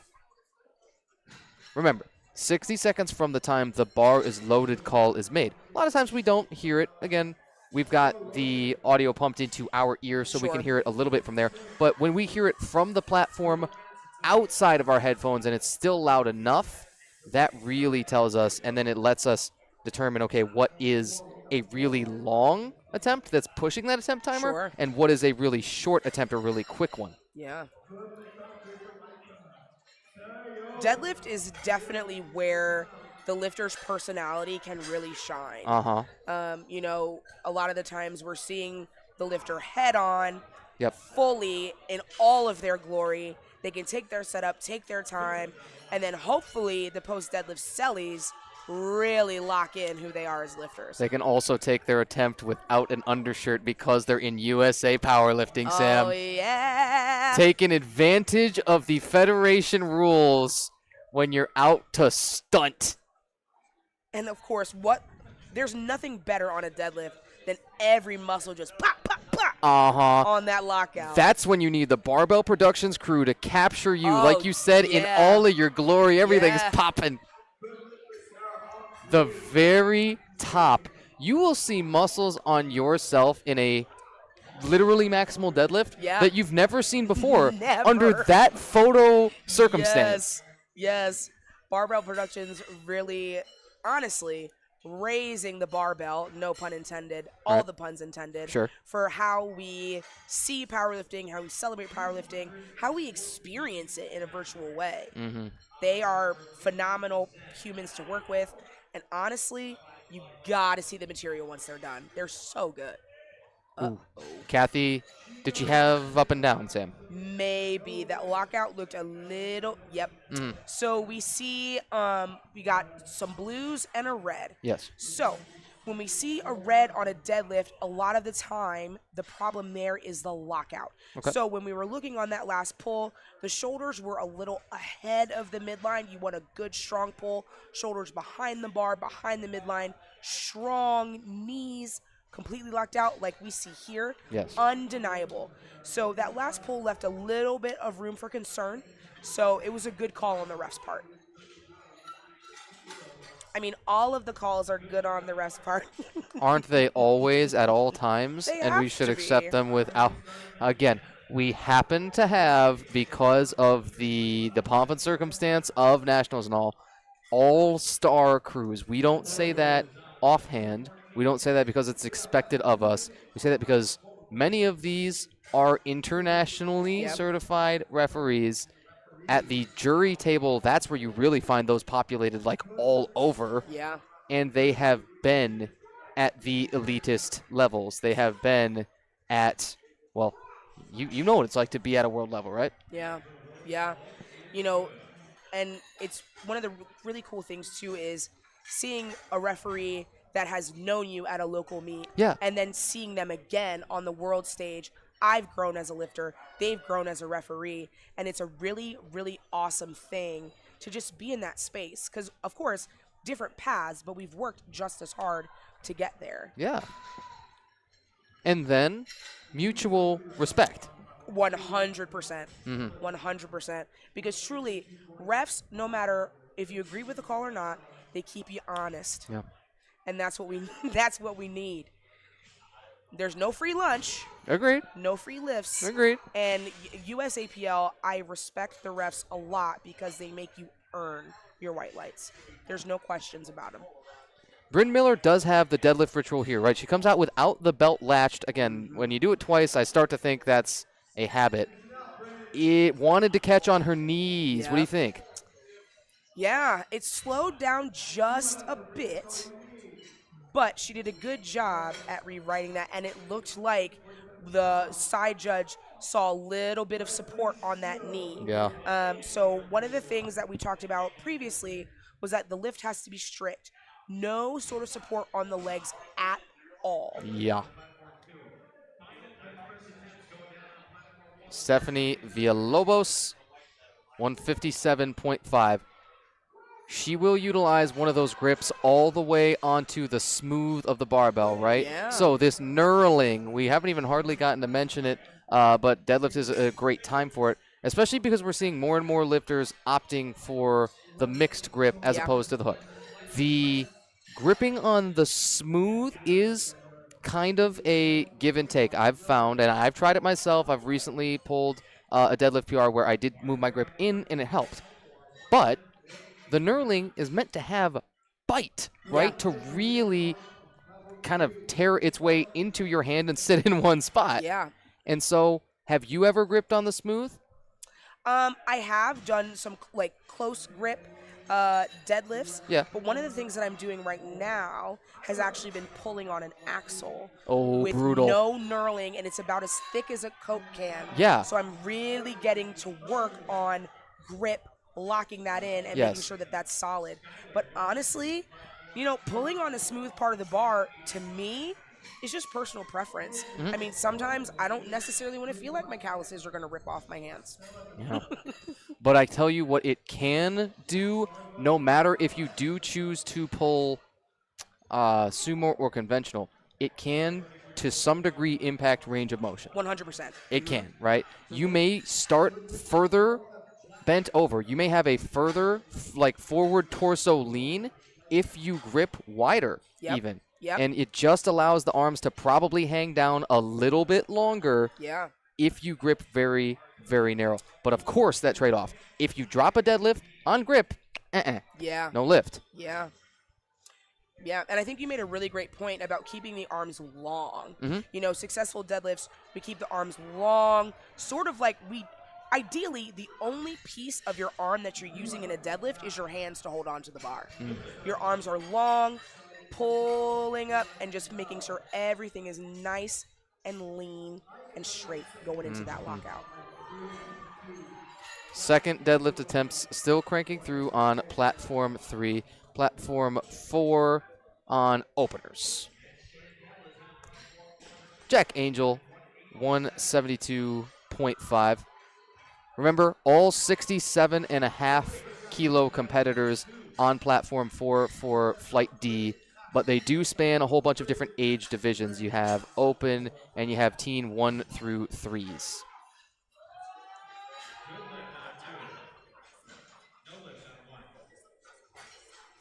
Flight E, all 56 open competitors. 56 opens tight as well, but still not quite as tight as it's been clear that the 60 opens are the tightest. I still think the tightest class out of everyone we've seen the entire week so far. Yeah, they've definitely been making today interesting. Come on, Kathy. Kathy missed on that little bobble, that double bounce on her first, and then locked that convincingly on the second. That's what we want.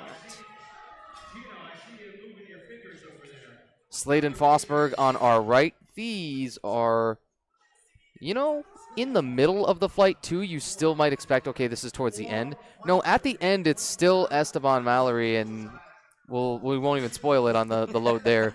All these teenagers, again, the old My Chemical Romance track. You know how it goes. We can't say the words, but teenagers scare the you-know-what. Yeah.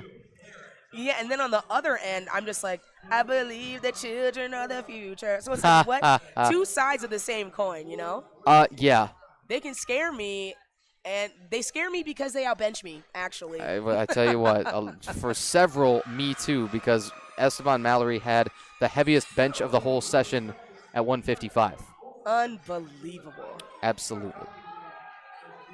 And maybe, just maybe, trying to glance at his total right now and see if he's got a chance to compete with some of those open, because he did enter both. He entered both Teen 3 and Open. I want to see if he has a chance to stack up with some of those 67.5 Opens, who are, of course, many years his senior. Update you on that when, it starts becoming relevant and thirds start flying. Luisa Nunez on her third pull. It's 155 kg.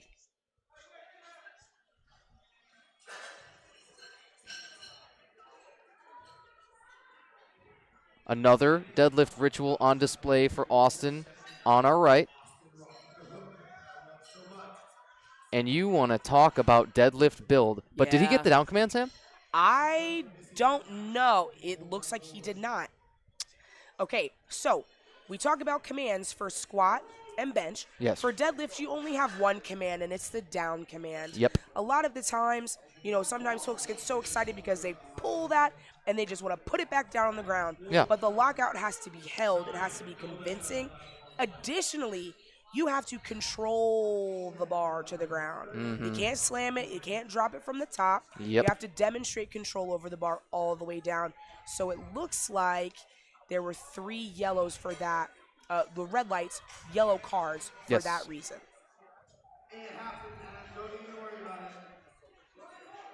That is one of those things, sorting out the cards and the red lights. That in and of itself is a foreign language. Ooh, and it looks like Luisa Nunez might have gotten a little bit of the nosy bleedies. After that pull, she kind of ran off the platform holding her nose, and they're cleaning up the bar right now. That's how you know somebody leaves it all out there. Yeah, that is your last and full measure. Yeah. We hope. It's not ideal. No. But it's kind of cool looking. No, I mean, it can be. Again, you hope that somebody's taking photos and they got that. They say, okay, at least we can have this documented. No, you can show people how tough I am. James Long on 215. He's towards, but not all the way at the bottom of his flight, and still will lack. Pardon us, I thought that looked a little bit off. That's Matthew Hernandez. It didn't quite update on the scoreboard on the bottom of your screen. But the lights for both of them were white. And so they've got successful attempts. That means Isaiah Loya is up next. We'll continue to update you on that one on Platform 4, but we appreciate your patience. Ooh, did Isaiah almost immediately off the floor have up and down on his left side?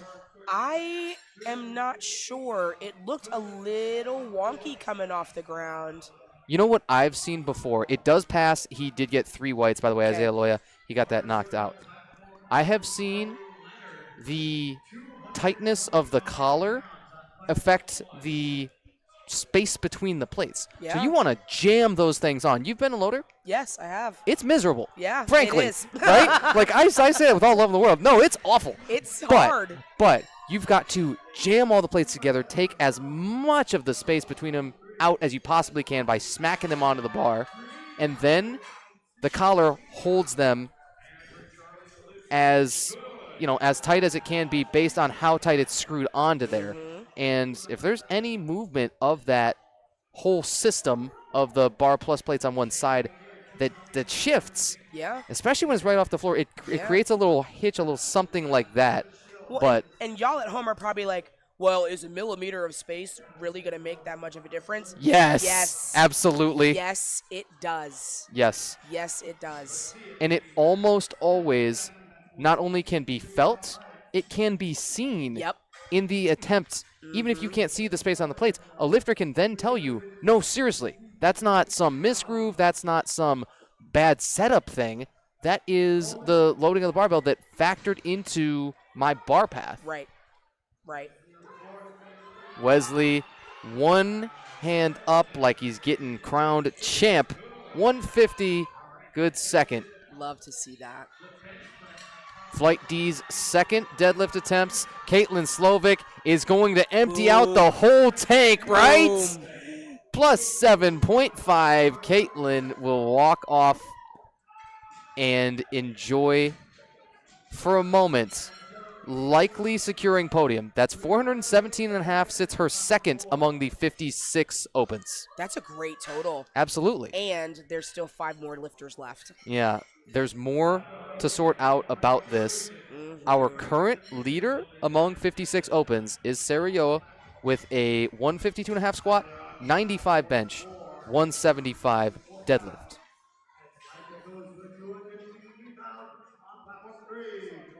Tyler, we on 170. What's very interesting about Tyler's movement that I've noticed is that he has a little bit of a shift on his deadlift pull too. Okay. Which, I mean, if that's the way the body's moving, that's the way it's moving. And it got up and it was stuck. So I can't really hold him. Right. Muscular imbalance is another one of those 2-word boogeyman's that everybody's oh so scared of. Yeah. And yet, you got to lift with what you showed up here on the day with. 100%. Right? And nobody's going to feel bad for you if, I got this little thing. Tien Fan just budges that, but not by much. That's a 10 jump. And do you want 10 jumps on your deadlift? I'm not going to lie to you. I Yeah. take 25s. Do you do 25s? Wow. It's funny because I like to open quite light on my deadlift. I do, like Yeah. maybe 90%. Yeah. But I definitely want a pretty small jump from my second to my third. That's Yeah. hilarious 25s. Yep. At my last powerlifting meet, Yeah. my deadlift order was 410. I'm pretty sure 410, 440. And then I tried to pull 474, and it just wouldn't lock out. I was gassing. But, yeah, I take big deadlift jumps. Absolutely. Kathy Lay on 172.5. An agonizing weight once more, a pregnant pause, and then finally 6 whites worth the wait. Yeah, Kathy, despite what the lights show, has also had a very good day. Yes. She missed an opener for bench, missed an opener for deadlift, and none of that really mattered much because she then got a whole lot more after that. Yeah, that's small potatoes. Right. Remember, only the heaviest successful attempt counts in your total. So forget what happened at the beginning. It's how you finish, clearly. She's on the platform right now, or pardon us, on the podium in third place with those 56 opens. 400 kg, nice round number total. Sarah Yoa on 182.5 over a 400-pound pull Wow. will secure a nice big crown for her. Wow. 9 out of 9 on the day, 27 white lights. What do they call it, Sam? But perfect. Perfection. Yes. Sensational. And there were a couple lifters that have come very close. Yes. But have not been able to lock it out. Not quite. Tara Thomas can pull her way onto the podium as well. Can PR her total, can PR her deadlift by 7.5, and is without a doubt going to polish that. Yeah. Gimme, gimme, bang. Yep. That was a big shift of a pull right there at the end. You could feel that it was going to happen, and it should come down to the very last pull of the flight. Oh, that's what you I want. want it all the time. Yes, please. And thank you. Tara Thomas into third. Those 56 opens will crown Sarah Yoa as their champion, and their runner-up, Caitlin Slovic, missed just a 5 kg third squat. So even if she hits that third squat, probably would have had to pull too much to try and win there. Likely was going to take second no matter. Yeah, but even despite that, every single one of the 56s has so much to be proud of today. Yes. And nobody should walk out with chins down at all. There's so much green, so much goodness, and so much information to take back with them. Yes. So many 56s within. This is from 350 to 430. It is a really tight spread on all of the totals. Austin's 215 on our right. This is where the teenagers again start to push what we think the boundaries of kind of teenage powerlifting are. James Long, 230. The same deal for him. These are the second attempts to not quite into the final deadlifts for even the first flight on your right of screen on platform 4. Joy Sumabat, we got our 60 kgs down on the left side of your screen. Flight F, they are just opening. F meaning it's the 6th flight that's all taken that same platform today on 3. James Long's 230. Gonna work for me. I don't know about you. Yeah, that was solid. That was solid pull. Runs his total right now to 540 with still 2 pulls to go. Brianna Armenta coming up next on 1. Matthew Hernandez, 240 on 4. He'll opt for the hook grip as well. And wow, his tank is empty, right, Sam? Yeah. Oh my goodness. There's not much left there. And Good so enough. you better secure that. Yeah, that's good enough. Because I think it's likely that he takes 2.5 max. And here's the hardest part. He currently sits second among teen 367.5s. Is there anything more? Could you eke out even the 2.5 from that kind of 8-9 second grind?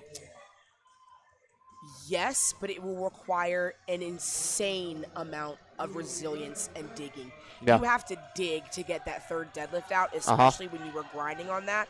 And honestly, if you're that close, go for it. Okay. Absolutely go for it. Because it's your last pull of the day. You have to leave it all here.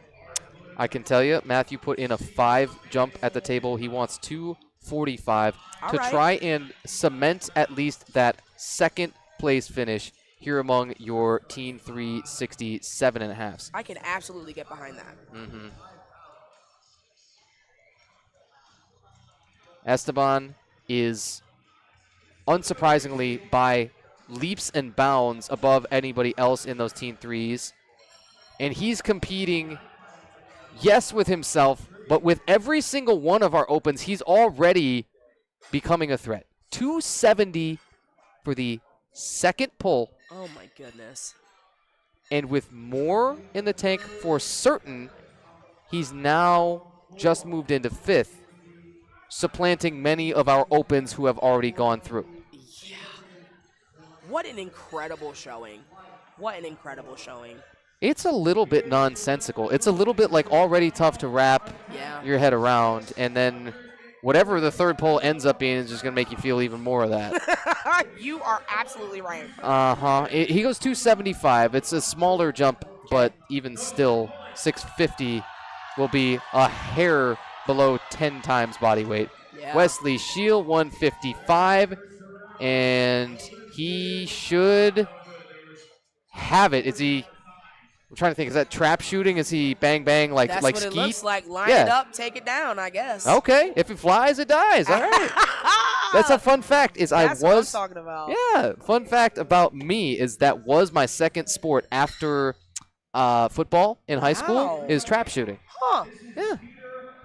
That's how you can tell what kind of school I'm from. You know what I mean? Yeah. We had a truck parking lot for sure. I'm here for that. It's very Midwest. Well, yeah. I'm here for it. Yeah, no doubt. Dylan looks up, and he's going to need some lights. Please and thank you. Yeah. Belt flick is so choreographed.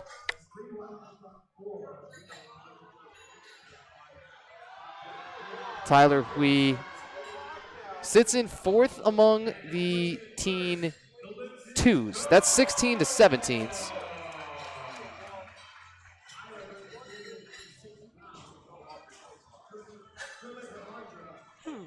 Tyler's got 10 on his total he's fighting for here. Tyler clearly had a more than 10, yes? Yeah, yeah. It's still a 180, and he still is going to go 8 for 9. Now, currently did move himself onto the podium. Okay, that's a 3rd place, but you still have a pole coming here right after him. Jack Angel could leapfrog him by 2.5. For a medal, does Jack Angel want to find the last couple of inches? Wow. And is he able to polish that? We thought yes. He got it. Brilliantly done. Brilliantly done. And I'm sure if I were Tyler, Yeah. I'd be kicking myself a little bit. Yeah. Uh-huh. I'd be kicking Because if myself a Tyler little bit. loaded 15 more, undeniably that comes up, right? Yep, Yep. absolutely. Yep. It's a bummer. It's still a 4th place finish. It's still your first nationals outing and all that. So you can't take anything away. Oh, 100%. But yes, there was clearly a path which would have ended with him up on that podium. Jack Ruzick, 205. Big old jump of plus 15. And Jack leaned back. Nice job. Nice job. Whoa, he just, I don't know, he's airing out the whole place. The NFL is actually sending him a fine right now. Oh, my You know what I mean? goodness. The no fun league.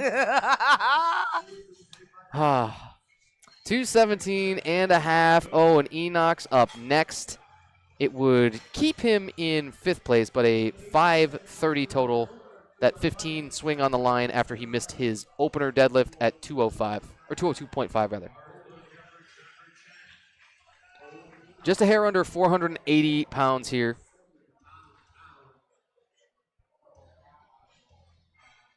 He's another one. He will take a moment and adjust his belt already out there on the platform because that attempt timer does run down. He's got all the time in the world. He's got that time under tension. That's a great pull. And then when you get to let it off and rip the belt free, it is the best feeling in the world to celebrate a 3rd dead success. It's the greatest feeling, but honestly, I can't even lie to you. Sometimes taking that belt off feels like when you pop a can of biscuit dough.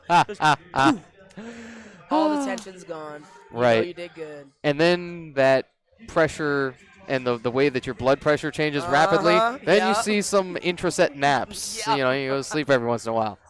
Sladen Fosberg on a 220 for a nice round number of 500.5 a metric ton. Show us 3 whites, please, and... Oh, no. Oh, agonizing. I would rather somebody just actually stab me. I hope that becomes a clip online. Diana Rodriguez on our left. Finally. White Well lights. done. Thank you. Well done.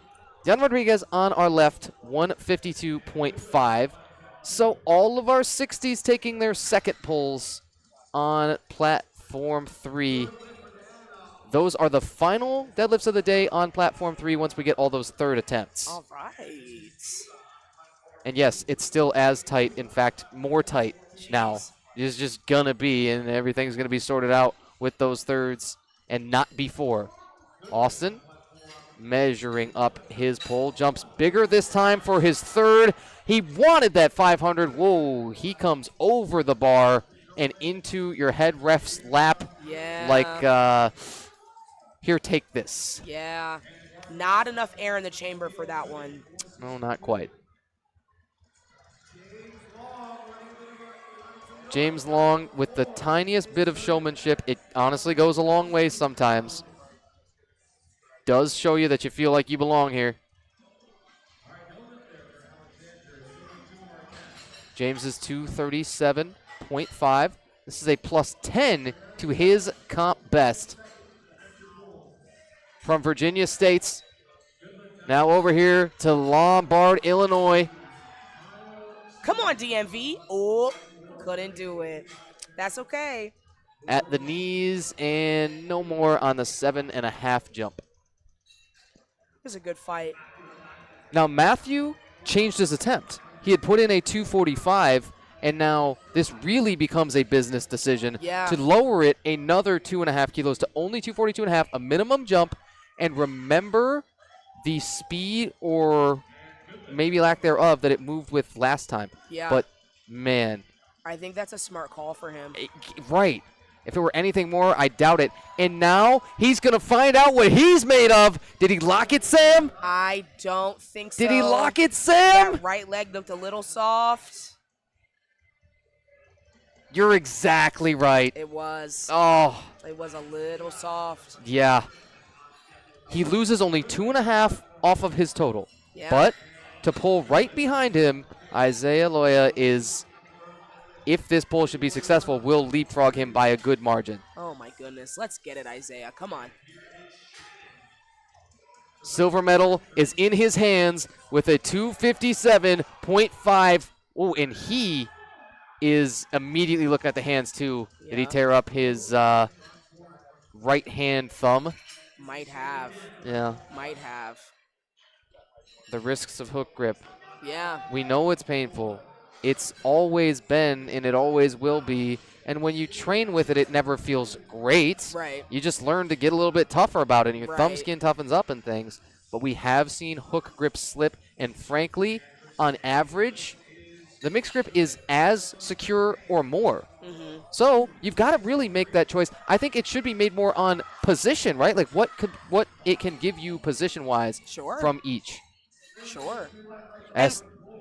Go ahead. Go on. Esteban Mallory has one more thing to say about this. All of the opens are watching these teenagers just toss around lifetime PRs. Oh, and it's at the very top. What did I say, Sam? The grip. Yes. Hook grip is just not more secure on average. And so then you have to make that decision based on your position too. And when you lose it at the top there on grip, of course, you couldn't get the down command. Yeah.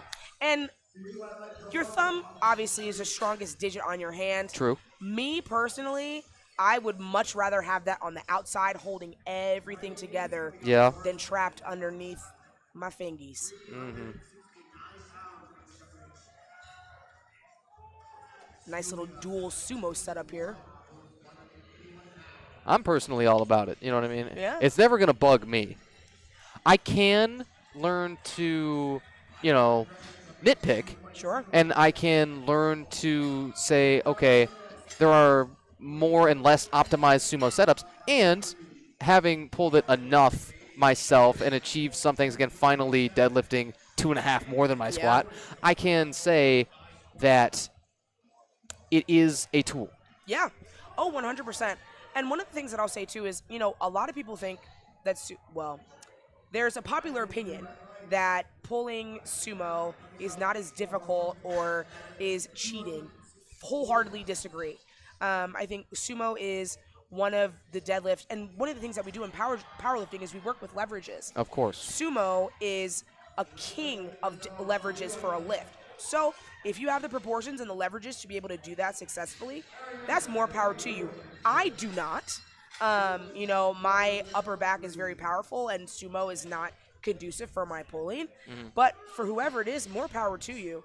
We've seen some incredibly massive pulls from sumo lifters. And if it were universally stronger, it would be universally used. Would agree. Because you've got to use literally every tool at your disposal in the entire sport, like an accessory that we maybe don't understand. We see a knee sleeve on a deadlift, and we say, well, does that really give you a boost? It could, Yeah. and if that's the case, you must use it. Yeah. Tape on the thumbs, incredibly underrated, legal in all federations, rarely used, frankly. Yeah. And an area where most lifters could objectively gain an advantage and could reduce even some of the slipping of hook grips that we've been seeing today on huge third pulls. Anything like that, you must, because it is available to you, use it. Yeah. You have to use the right tools for the right job. Daisy, Q, 155. Our 60s beginning to shape up here. Daisy currently sitting second. Daisy budged and then found one more gear somewhere Wow. to pull the rabbit out of the hat. One of the things that I've really loved about watching Daisy lift is that the only thing that she needs to do is get it moving. Right. Once it moves, once she breaks the floor, it's a lock in. She's done and dusted. And it's just been really good to see her deliver on that consistently throughout the day. Daisy missed only her second squat at 152.5, came back, hit it the second time, and an Yeah. even beautiful number of a 400 kilo total. Yeah, that's a great lifter there. But let's find out how many of these 60 kg lifters are going to go beyond it, because a lot, and we don't know how many yet. Come on, Jackie. Jackie. Jackie was reverent to the bar there as she lets it down. You know what I mean? Yeah, she respected the bar. Respected, absolutely. Yeah. Jackie is 2.5 under that 400 kg total. That, for her, out of this flight means she's just 2.5 under Daisy for third within the flight. Okay. Everybody looking up at Amanda Holgan. Amanda on a 405 total right now. And she will pull for 410 in a few. Deanna Rodriguez is still warming up on the third. She tried to pull it off the ground. It just wouldn't go. Yeah, that's, again, the selective gravity thing. It's Yeah. a strange phenomenon that has been witnessed for, I think, since the beginning of the sport. Yeah. Hannah Malloy is on our right side. And out of the 56s, again, I'm adjusting my glasses. She'll open with 152.5 or in the neighborhood of 336. Amanda Holgan, the 160. Great pull. Her knees. Great pull. Her knees is the one I'm looking at. I was looking at her shoulders. But both questions of lockout. Yep. Neither side wanted to give it. Yep. So it's maybe a little bit of both then, because it's both sides. Yep. But you can, with the two red lights, go and appeal that, right? You absolutely can. The only appeal that you cannot make is if the decision is unanimous.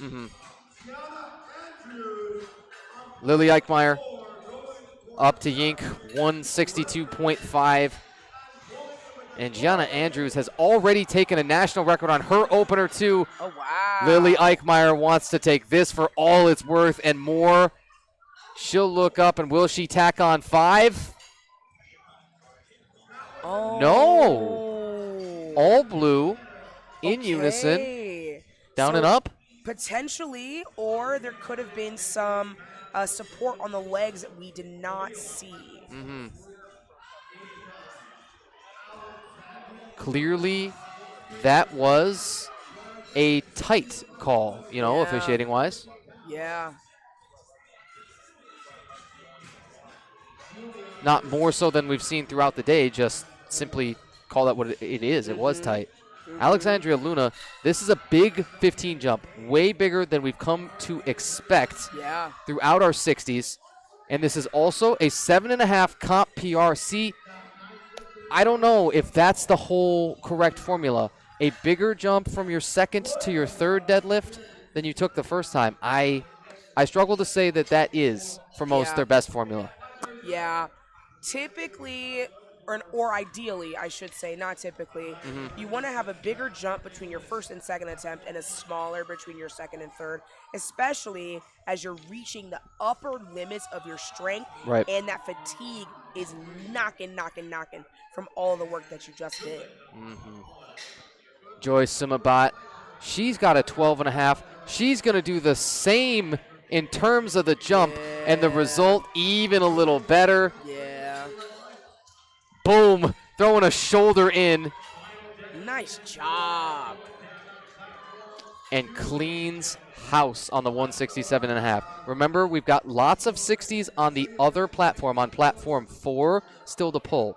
Everybody likely has Olivia Presto in their sights because Olivia's opener would take her up to the heaviest 60 kg total. Lena Angel, no dice. Alondra will once more just budget. That's but an inch or two from the ground. What I say, it's a trade-off that you know you're making, sumo versus conventional. Sumo will, in most cases, leap off the ground a little bit more. It is a little easier, if you've optimized your starting position, that is, to really push with the legs and incorporate the quad drive, right? Some of the biggest muscles in the body. And then maybe that makes lockout difficult. Yeah, especially with conventional deadlifts, too, you're definitely using a lot more of your back. So if that's taxed, if that, hasn't been firing, you can feel, well, I mean, obviously not for Ruby Leach. She's just doing just fine. You say if that's taxed. Right. That's hilarious to me. As if there is a scenario in which not so much. Right. Good one, Sam. Nonetheless, yes, you know that you are shifting between knee extension and hip extension. Again, your trade-offs between the two stances. Ratsani on our right. Rainey's pink knee, and excuse me, 17.5 on our left. Rainice was throwing the baby powder clouds off of her. Yeah. It was a little heavy. Just a bit, but it was a good grind, and if you're going to go for it, now's the time to do it. Yep, she is empty, and that polishes off platform 3. Flight F, we've gone all the way through all 3 disciplines with all 3 flights. For everybody, we'll get platform 3 blanked off of your screen in a moment. And then we'll just be down to our final couple of flights of the day. And second attempts are coming here on platform 4. Victoria Tran, 155 for her second. Again, remember you have 60 kg competitors across both platforms, and so not all placings final yet. That's the best part about a stacked class. You're really biting your nails until the very end.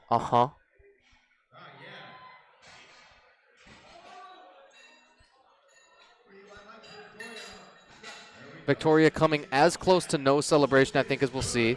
Yeah. All she wanted to do was see lights there, and then I'm making this quick 90 turn, getting around that L screen, and let's get in line for the next one. Yep, get me in and out. Yep. Phoebe Peterson's 160. Come on. Nice. Last couple of inches tricky, too. I'm telling you. Jumps off the floor. Yep. And then the last couple of inches, the lockout's kind of difficult, depending especially on where you take your sumo stance with. That is, how much are you externally rotated at your hips, right, when you turn your toes out, and how much are you abducted or your hips are, moved away from the midline of your body. Both of those things, when you really crank them out, it makes, in essentially every case, your lockout a little bit more difficult. Yep. But it can make it fly even better off of the ground. Yeah. Look at a lifter like Hannah Malloy in the position of her hips, how high she can start in the hips with her pull, right? Yeah. There are some who the hips are almost sat down into a squat. Right. Almost at the bottom position of their squat even. And then there's exactly the opposite with a build like Hannah Malloy there. Leverages. Yeah. Individual leverages that you can't change, that you didn't choose, that you've got to modify your pull to. So it all comes down to. Yeah, if you know that you're quad dominant, especially when you're pulling, it might not be a bad idea to start from a lower starting position.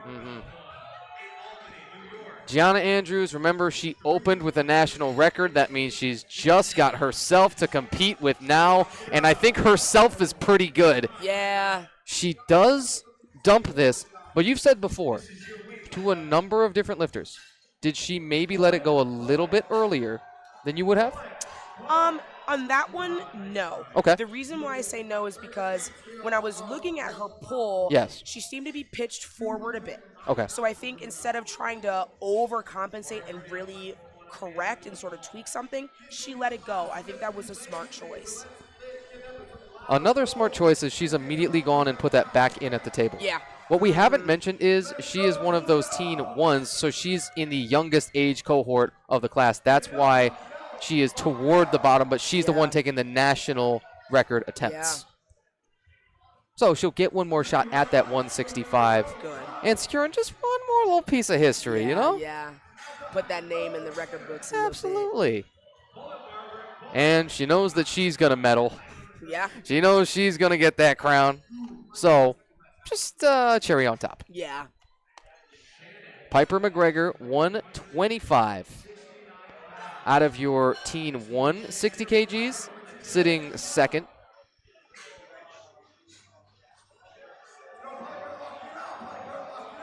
Great pull.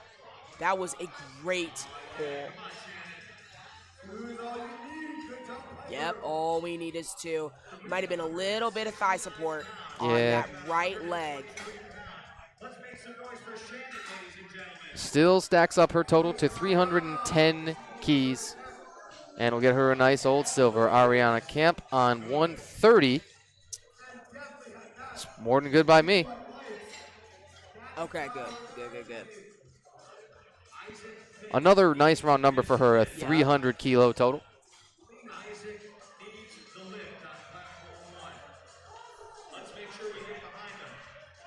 Lena Angel up to a retake here. When you jump 10, you know you dug yourself a bit of a hole. Yeah. And then you chase it, and she is not able to pick it right back up. Yeah, and that's just a fatigue issue. It's been a long day. Oh, yeah. You're telling me. Yeah. Uh-huh. I know you know. Yeah. And don't you worry, I'll be here for the evening session. 8:30 p.m. Central Time. I want to take you a moment and remind you that if you're watching from Eastern, you're going to click on this at 9:30 and see this same platform back in action. Yeah. But you know what? Tanner will be right here next to me, so we'll be all good. Very nice. I love the attitude to it. I'm hiding my true feelings. Ruby Leach, 150. Goodbye me. And Ruby's gone beyond 800 pounds on her total overall. It's 365 kg, and she will also be wearing one of those crowns, the Teen 3, that's 18 to 19's, 60 kilo champ.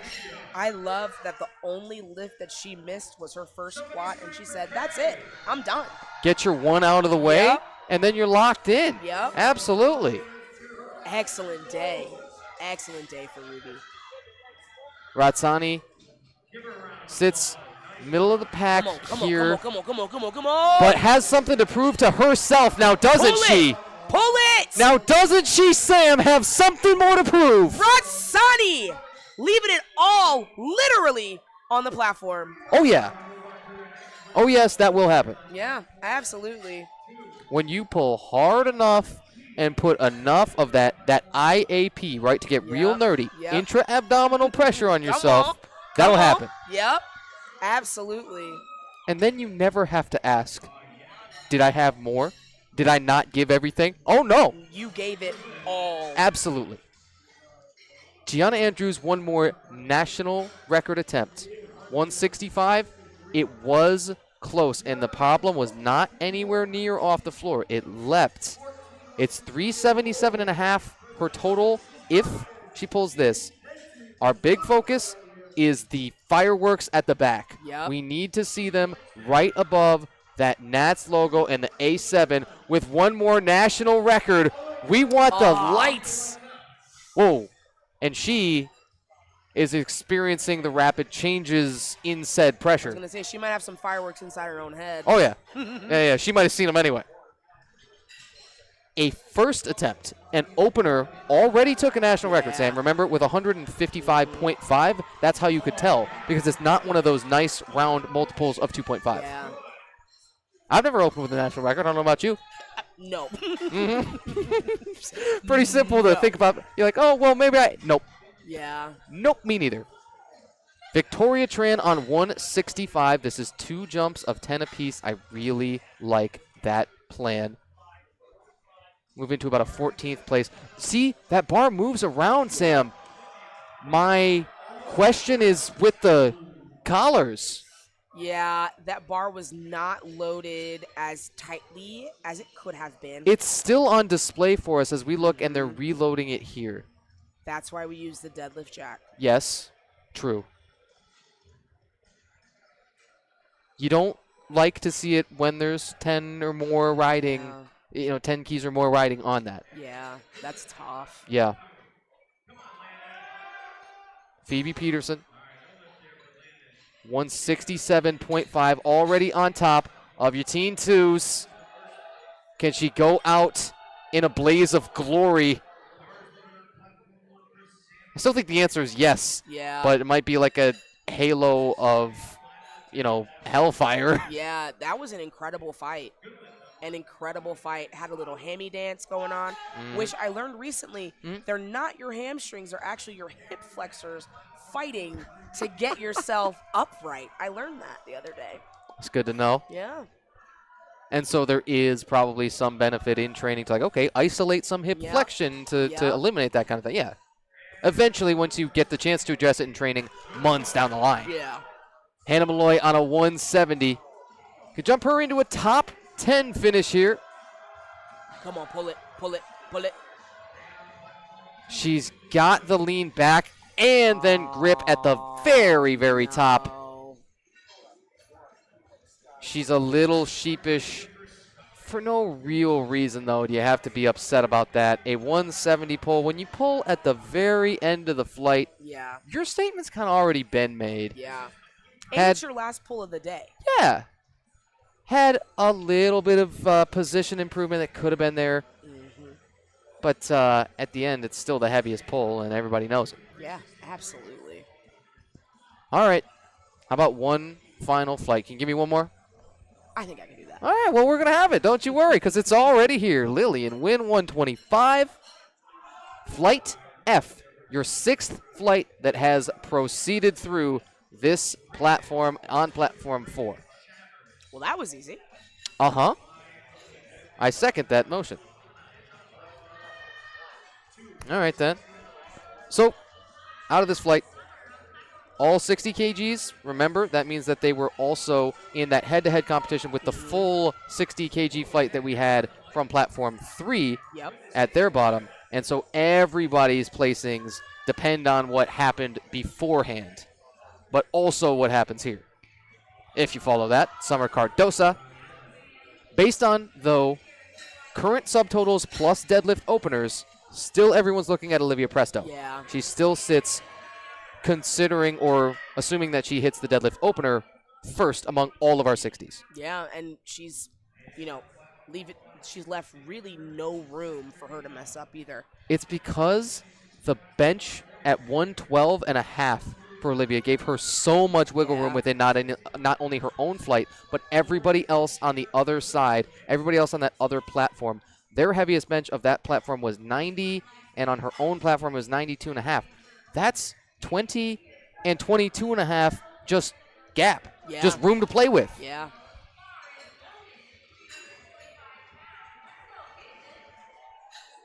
Caitlin Pierce. That's a really simple routine, too. She just kind of picks up the one leg to set it real close to the bar. I was wondering if she was going to do anything else with it. Not really, though. Yeah. And then set the hands on and pull. Yep. There's a lot who, once you have your hands on, will do some funky things. We'll kind of like play a little imaginary flute. Yep. They'll pull on it a few times, especially if they're hook grip guys. See, okay, is it set? Is it secure? And then start moving it. Some, the moment it's into the fingertips, are yanking that thing. Yeah. Olivia Presto has a lot more to pull for, but is sitting in pole position with just a successful opener. Okay. And you know she's got that. You know she's got that beyond a shadow of a doubt. It's more and more likely now that a junior is going to claim this 60 title. Good. Right? Good. I love that. And see where the bar is, and everybody else know, looking forward later on, where the bar is. Yep. Lauren LaChapelle on 150 as well. Another, doesn't need the celebration. You've got this limited pool of energy, obviously, for the whole day. And then whatever you've already used up determines what you have left for deadlifts. 100%. And she's clearly towards the end of the rope. Amanda Kolbitsky, 152.5. Amanda's got no issue there. Yeah.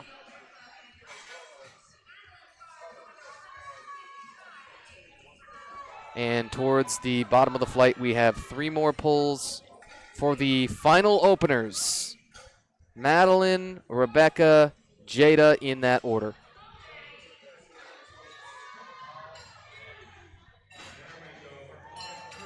Madeline with feet practically touching. Nice The conventional, narrow. like the good Lord intended kind of deal. Yeah. Right? I know the yeah. feeling, and I have pulled that way to get the feeling of it, to understand, like, oh, this is the most, like, conventional that a deadlift could be, right? Yeah. I've tried it. I am aware that it is not my strongest. Yeah. I have given it some run, and you will just, you try it long enough, you run it for a couple months, and you start to see, oh, there's a big gap between that and my comp pull. Then just take it as body feedback that, okay, maybe I wasn't supposed to pull that. Yeah, it's all information. But you would never know until you try it. Exactly. There are some who will make a transition in stance over the course of their career and end up doing that because one was stronger. Yeah. It's that simple. Jada Lee, her heavy opener, 162.5, finds her at the bottom of the flight.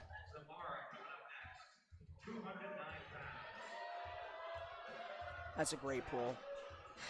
It works for me, and she will clap for herself. Yeah. As you should. Well, yeah. Hopefully everybody else is, doing the same, and it is awesome to see how crowds develop throughout a day and latch onto a lifter and feed off of their energy and even give them some energy, right? Yeah, oh, yeah. You can be a little down in the dumps and something just goes right, that inflection point comes, and then they are all for you. Oh, yeah. I am fully convinced that being a crowd favorite will add a minimum of 5 kilos to your total. Probably. Yeah. Probably. Lillian Wynn on 140. That is a situation that I've been kind of fortunate to be in, competing at my home gym a couple of times. And I tell you, when I had one 9-for-9 super meet, it was like, I felt like I heard people out in the parking lot. I felt like I heard people in, like, buildings down the street calling for me. Yep. And that was actually, to me, louder than commands. Yeah. Because I've never really had a struggle with commands on meet day. I've never really had an issue with hearing them or anything. But it was just almost deafening. Yeah. And again, that's one of the most intoxicating feelings of the sport, is you can do no wrong on your best day, and everybody else feels that for you. Yeah. Oh, yeah. Come on, Summer. She's got time to shake her whole head in the middle of the pull. That's how it was creeping. But it still come up. Like, I thought there wasn't really anything to disqualify it. Yeah. She might have not thought so. She might have thought, oh, did I just, insert infraction here? But Well, and to her credit, she didn't drop the bar when she felt a little funky. yeah, Because I'd take 2 white lights over 3 reds any day. right. No I'm matter sure how you anybody get would. there. Yeah, exactly. Kirsten Anderson's 150. The second deadlift attempt's coming, and the first of the third attempts has been put in by Lillian Wynn. Kirsten will launch her total into the 800-plus pound stratosphere, mesosphere, somewhere in the atmosphere. Yeah. There's like 4 layers to it, right? I want to go back to 7th, 8th grade science class. Yeah. I think there's... Ionosphere is one of them that's towards the top, probably. Yeah, because we got the trophosphere on the ground. Yeah, all right. Stratosphere, ionosphere, ozone layer. Well, it sounds a lot cooler when you say it, I gotta say. I'm like digging deep into the recesses of my brain. Yes. And then space. Recess. When you say recess, I was really good at that subject. Oh, you know what I mean? Like among all of the subjects in school.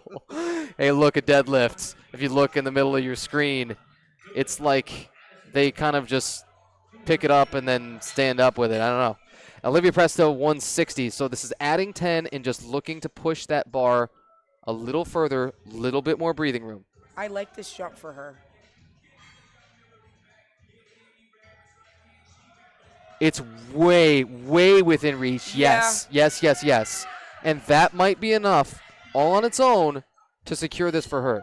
Everybody else will have chances right now if they want to change their deadlifts. Yeah. They could, but it might be out of reach for everybody with that pull right now. Olivia's at a 427.5 total across this entire flight. The next closest, 397.5. You're talking a 30 kg lead. Yeah. That's a sizable. Absolutely. Sizable lead. Now, we'll look and see who currently sits second overall from our other platforms. It is Caitlin Slovic, 417.5. She's already gone through. Yeah. And so, unless somebody else wants to take an unbelievable YOLO pull, Yeah. that just locked it in. Yeah. And that should decide your 60 kg junior wearing a crown. Oh, my goodness. And what a day. Really, we had no idea until, like you said, it comes down to these polls. Yeah. At the end of the day, just leaving it all out here and really making the numbers work for themselves. Yep. She put in another jump of 5, but that's for gravy. Because, again, unless there is a ridiculous change of attempt, then it's all wraps. Madeline Latursky and anybody else who's still to pull cannot think that way. They can only do what's best for themselves and get everything that they can. 12.5 jump, I like it. Yeah, Lauren is doing what I hoped Olivia would do. Mm-hmm. And we'll see how that works. Mm-hmm.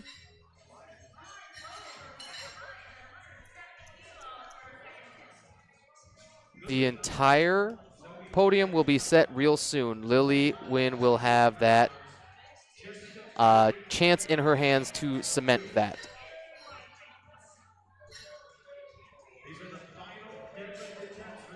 Jada Lee 172.5 at the bottom of the flight for our heaviest women's deadlift coming for this flight and for the day.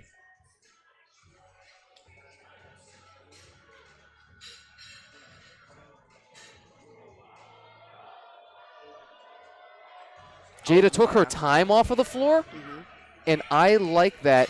It makes some think that it's not that you haven't created all of that tension, but I think it's exactly the opposite. Correct. I would absolutely agree.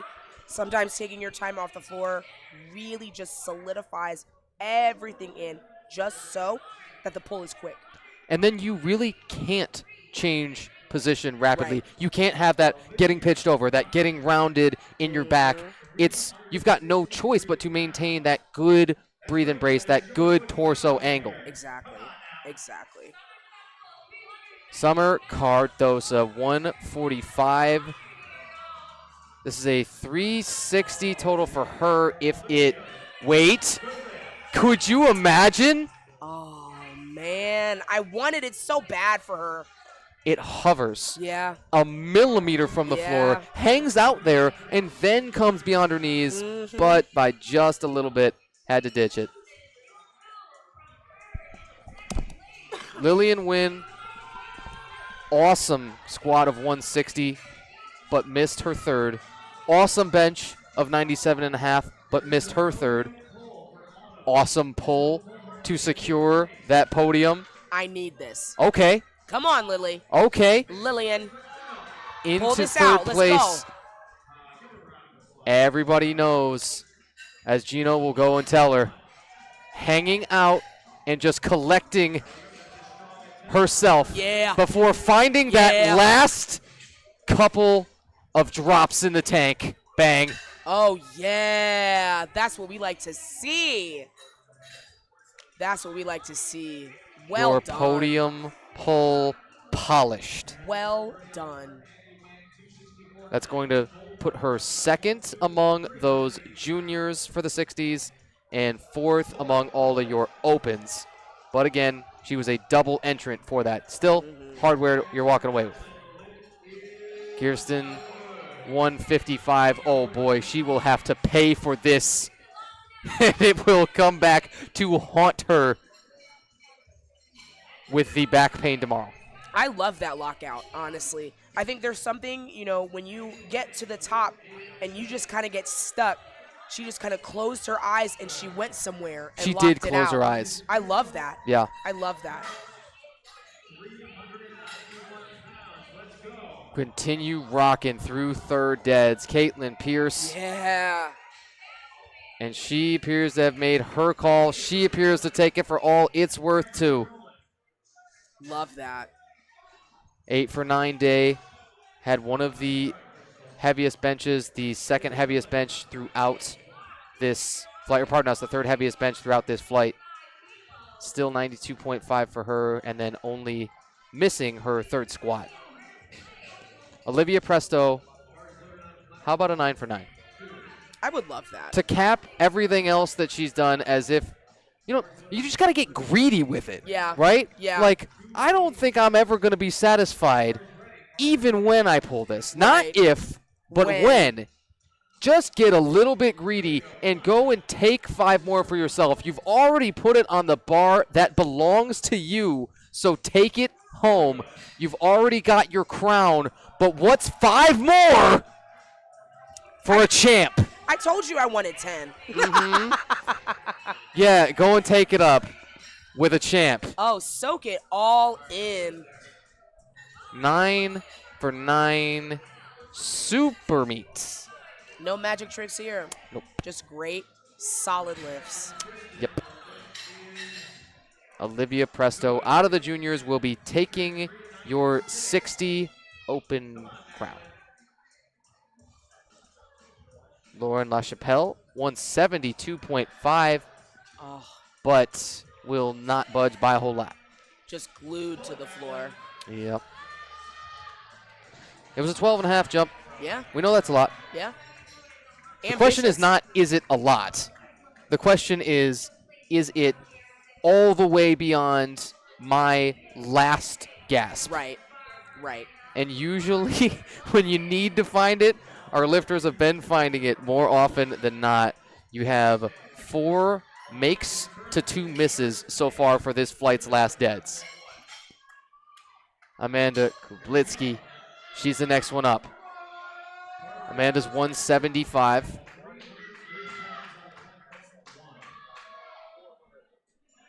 And that was a quick decision. Yep. Understandable. We're definitely hitting the ceiling of fatigue and everything just screaming at you. And this is the place where the athletes have to dig and find whatever it is left inside them to really make this lift go. Absolutely. Madeline will empty her tank She wanted a 7.5 lifetime PR. It's going to be close. If she can lock it all the way out, there is a chance. I'm not sure. I never said I was sure, but I am now. That was my number one guess, was bar path and or little hitch. Yeah, just a little bit. It still proves your ability to yourself. Oh, absolutely. And it still took you into those weeds. Rebecca Hines on the 180. To think she won't even quite be at the bottom, but she's still going to go out on top with the third pull. Yeah.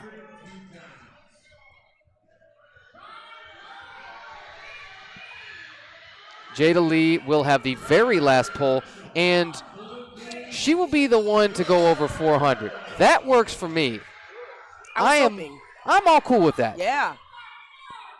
Yeah, I love an over 400-pound pull. Oh, she needs it from all of you. She's drumming up the energy from everybody else, and with 10 more keys on the bar, it's a 400 plus. Jada has got to go just a little further, and will have to ditch the final deadlift attempt for the session. And all day long, we were hyping up the 60 kgs.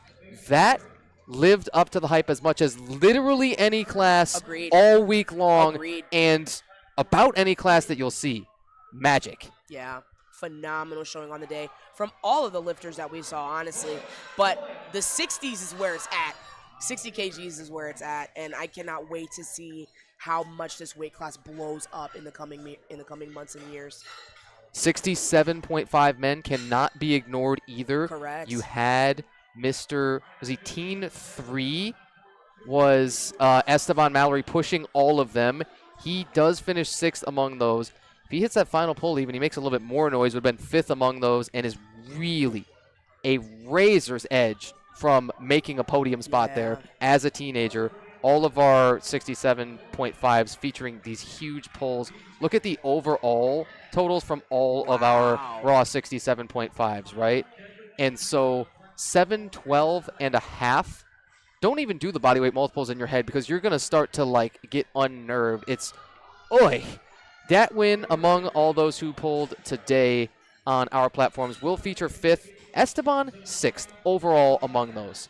Unreal, Sam. We do have to say we still got platforms 1 and 2 rocking over here, so to tune in for all your final results, you'll want to keep following along over there. You can also continue to scroll or watch the scroll on the scoreboard at the bottom of your screen for everybody who's been crowned throughout all of our many age divisions and weight classes all throughout the week. I think that roughly does it. Your final thoughts, Sam Martin? You know, I have so many, but if there's one thing that I want to leave our folks with is this. Don't stop pulling. Yeah. Literally bet on yourself. Yeah. And, we've seen really the wide gamut of what powerlifting can be and what it should be at its very, very best. And I'm just so excited to continue on with the rest of this week, today even, and just to see what the rest of these lifters just continue to add on to that excellence that we've seen so far. Excellence. Could not have said it better. Folks, once more, we've been coming to you live from the Westin Lombard, the second session of the day done and dusted. Don't worry, there's one more to come, 8:30 p.m. Central, 9:30 p.m. Eastern. We'll sign off for platforms 3 and 4 for now. Tanner White alongside Sam Martin. Thank you so much for joining us, and don't miss the late session coming soon.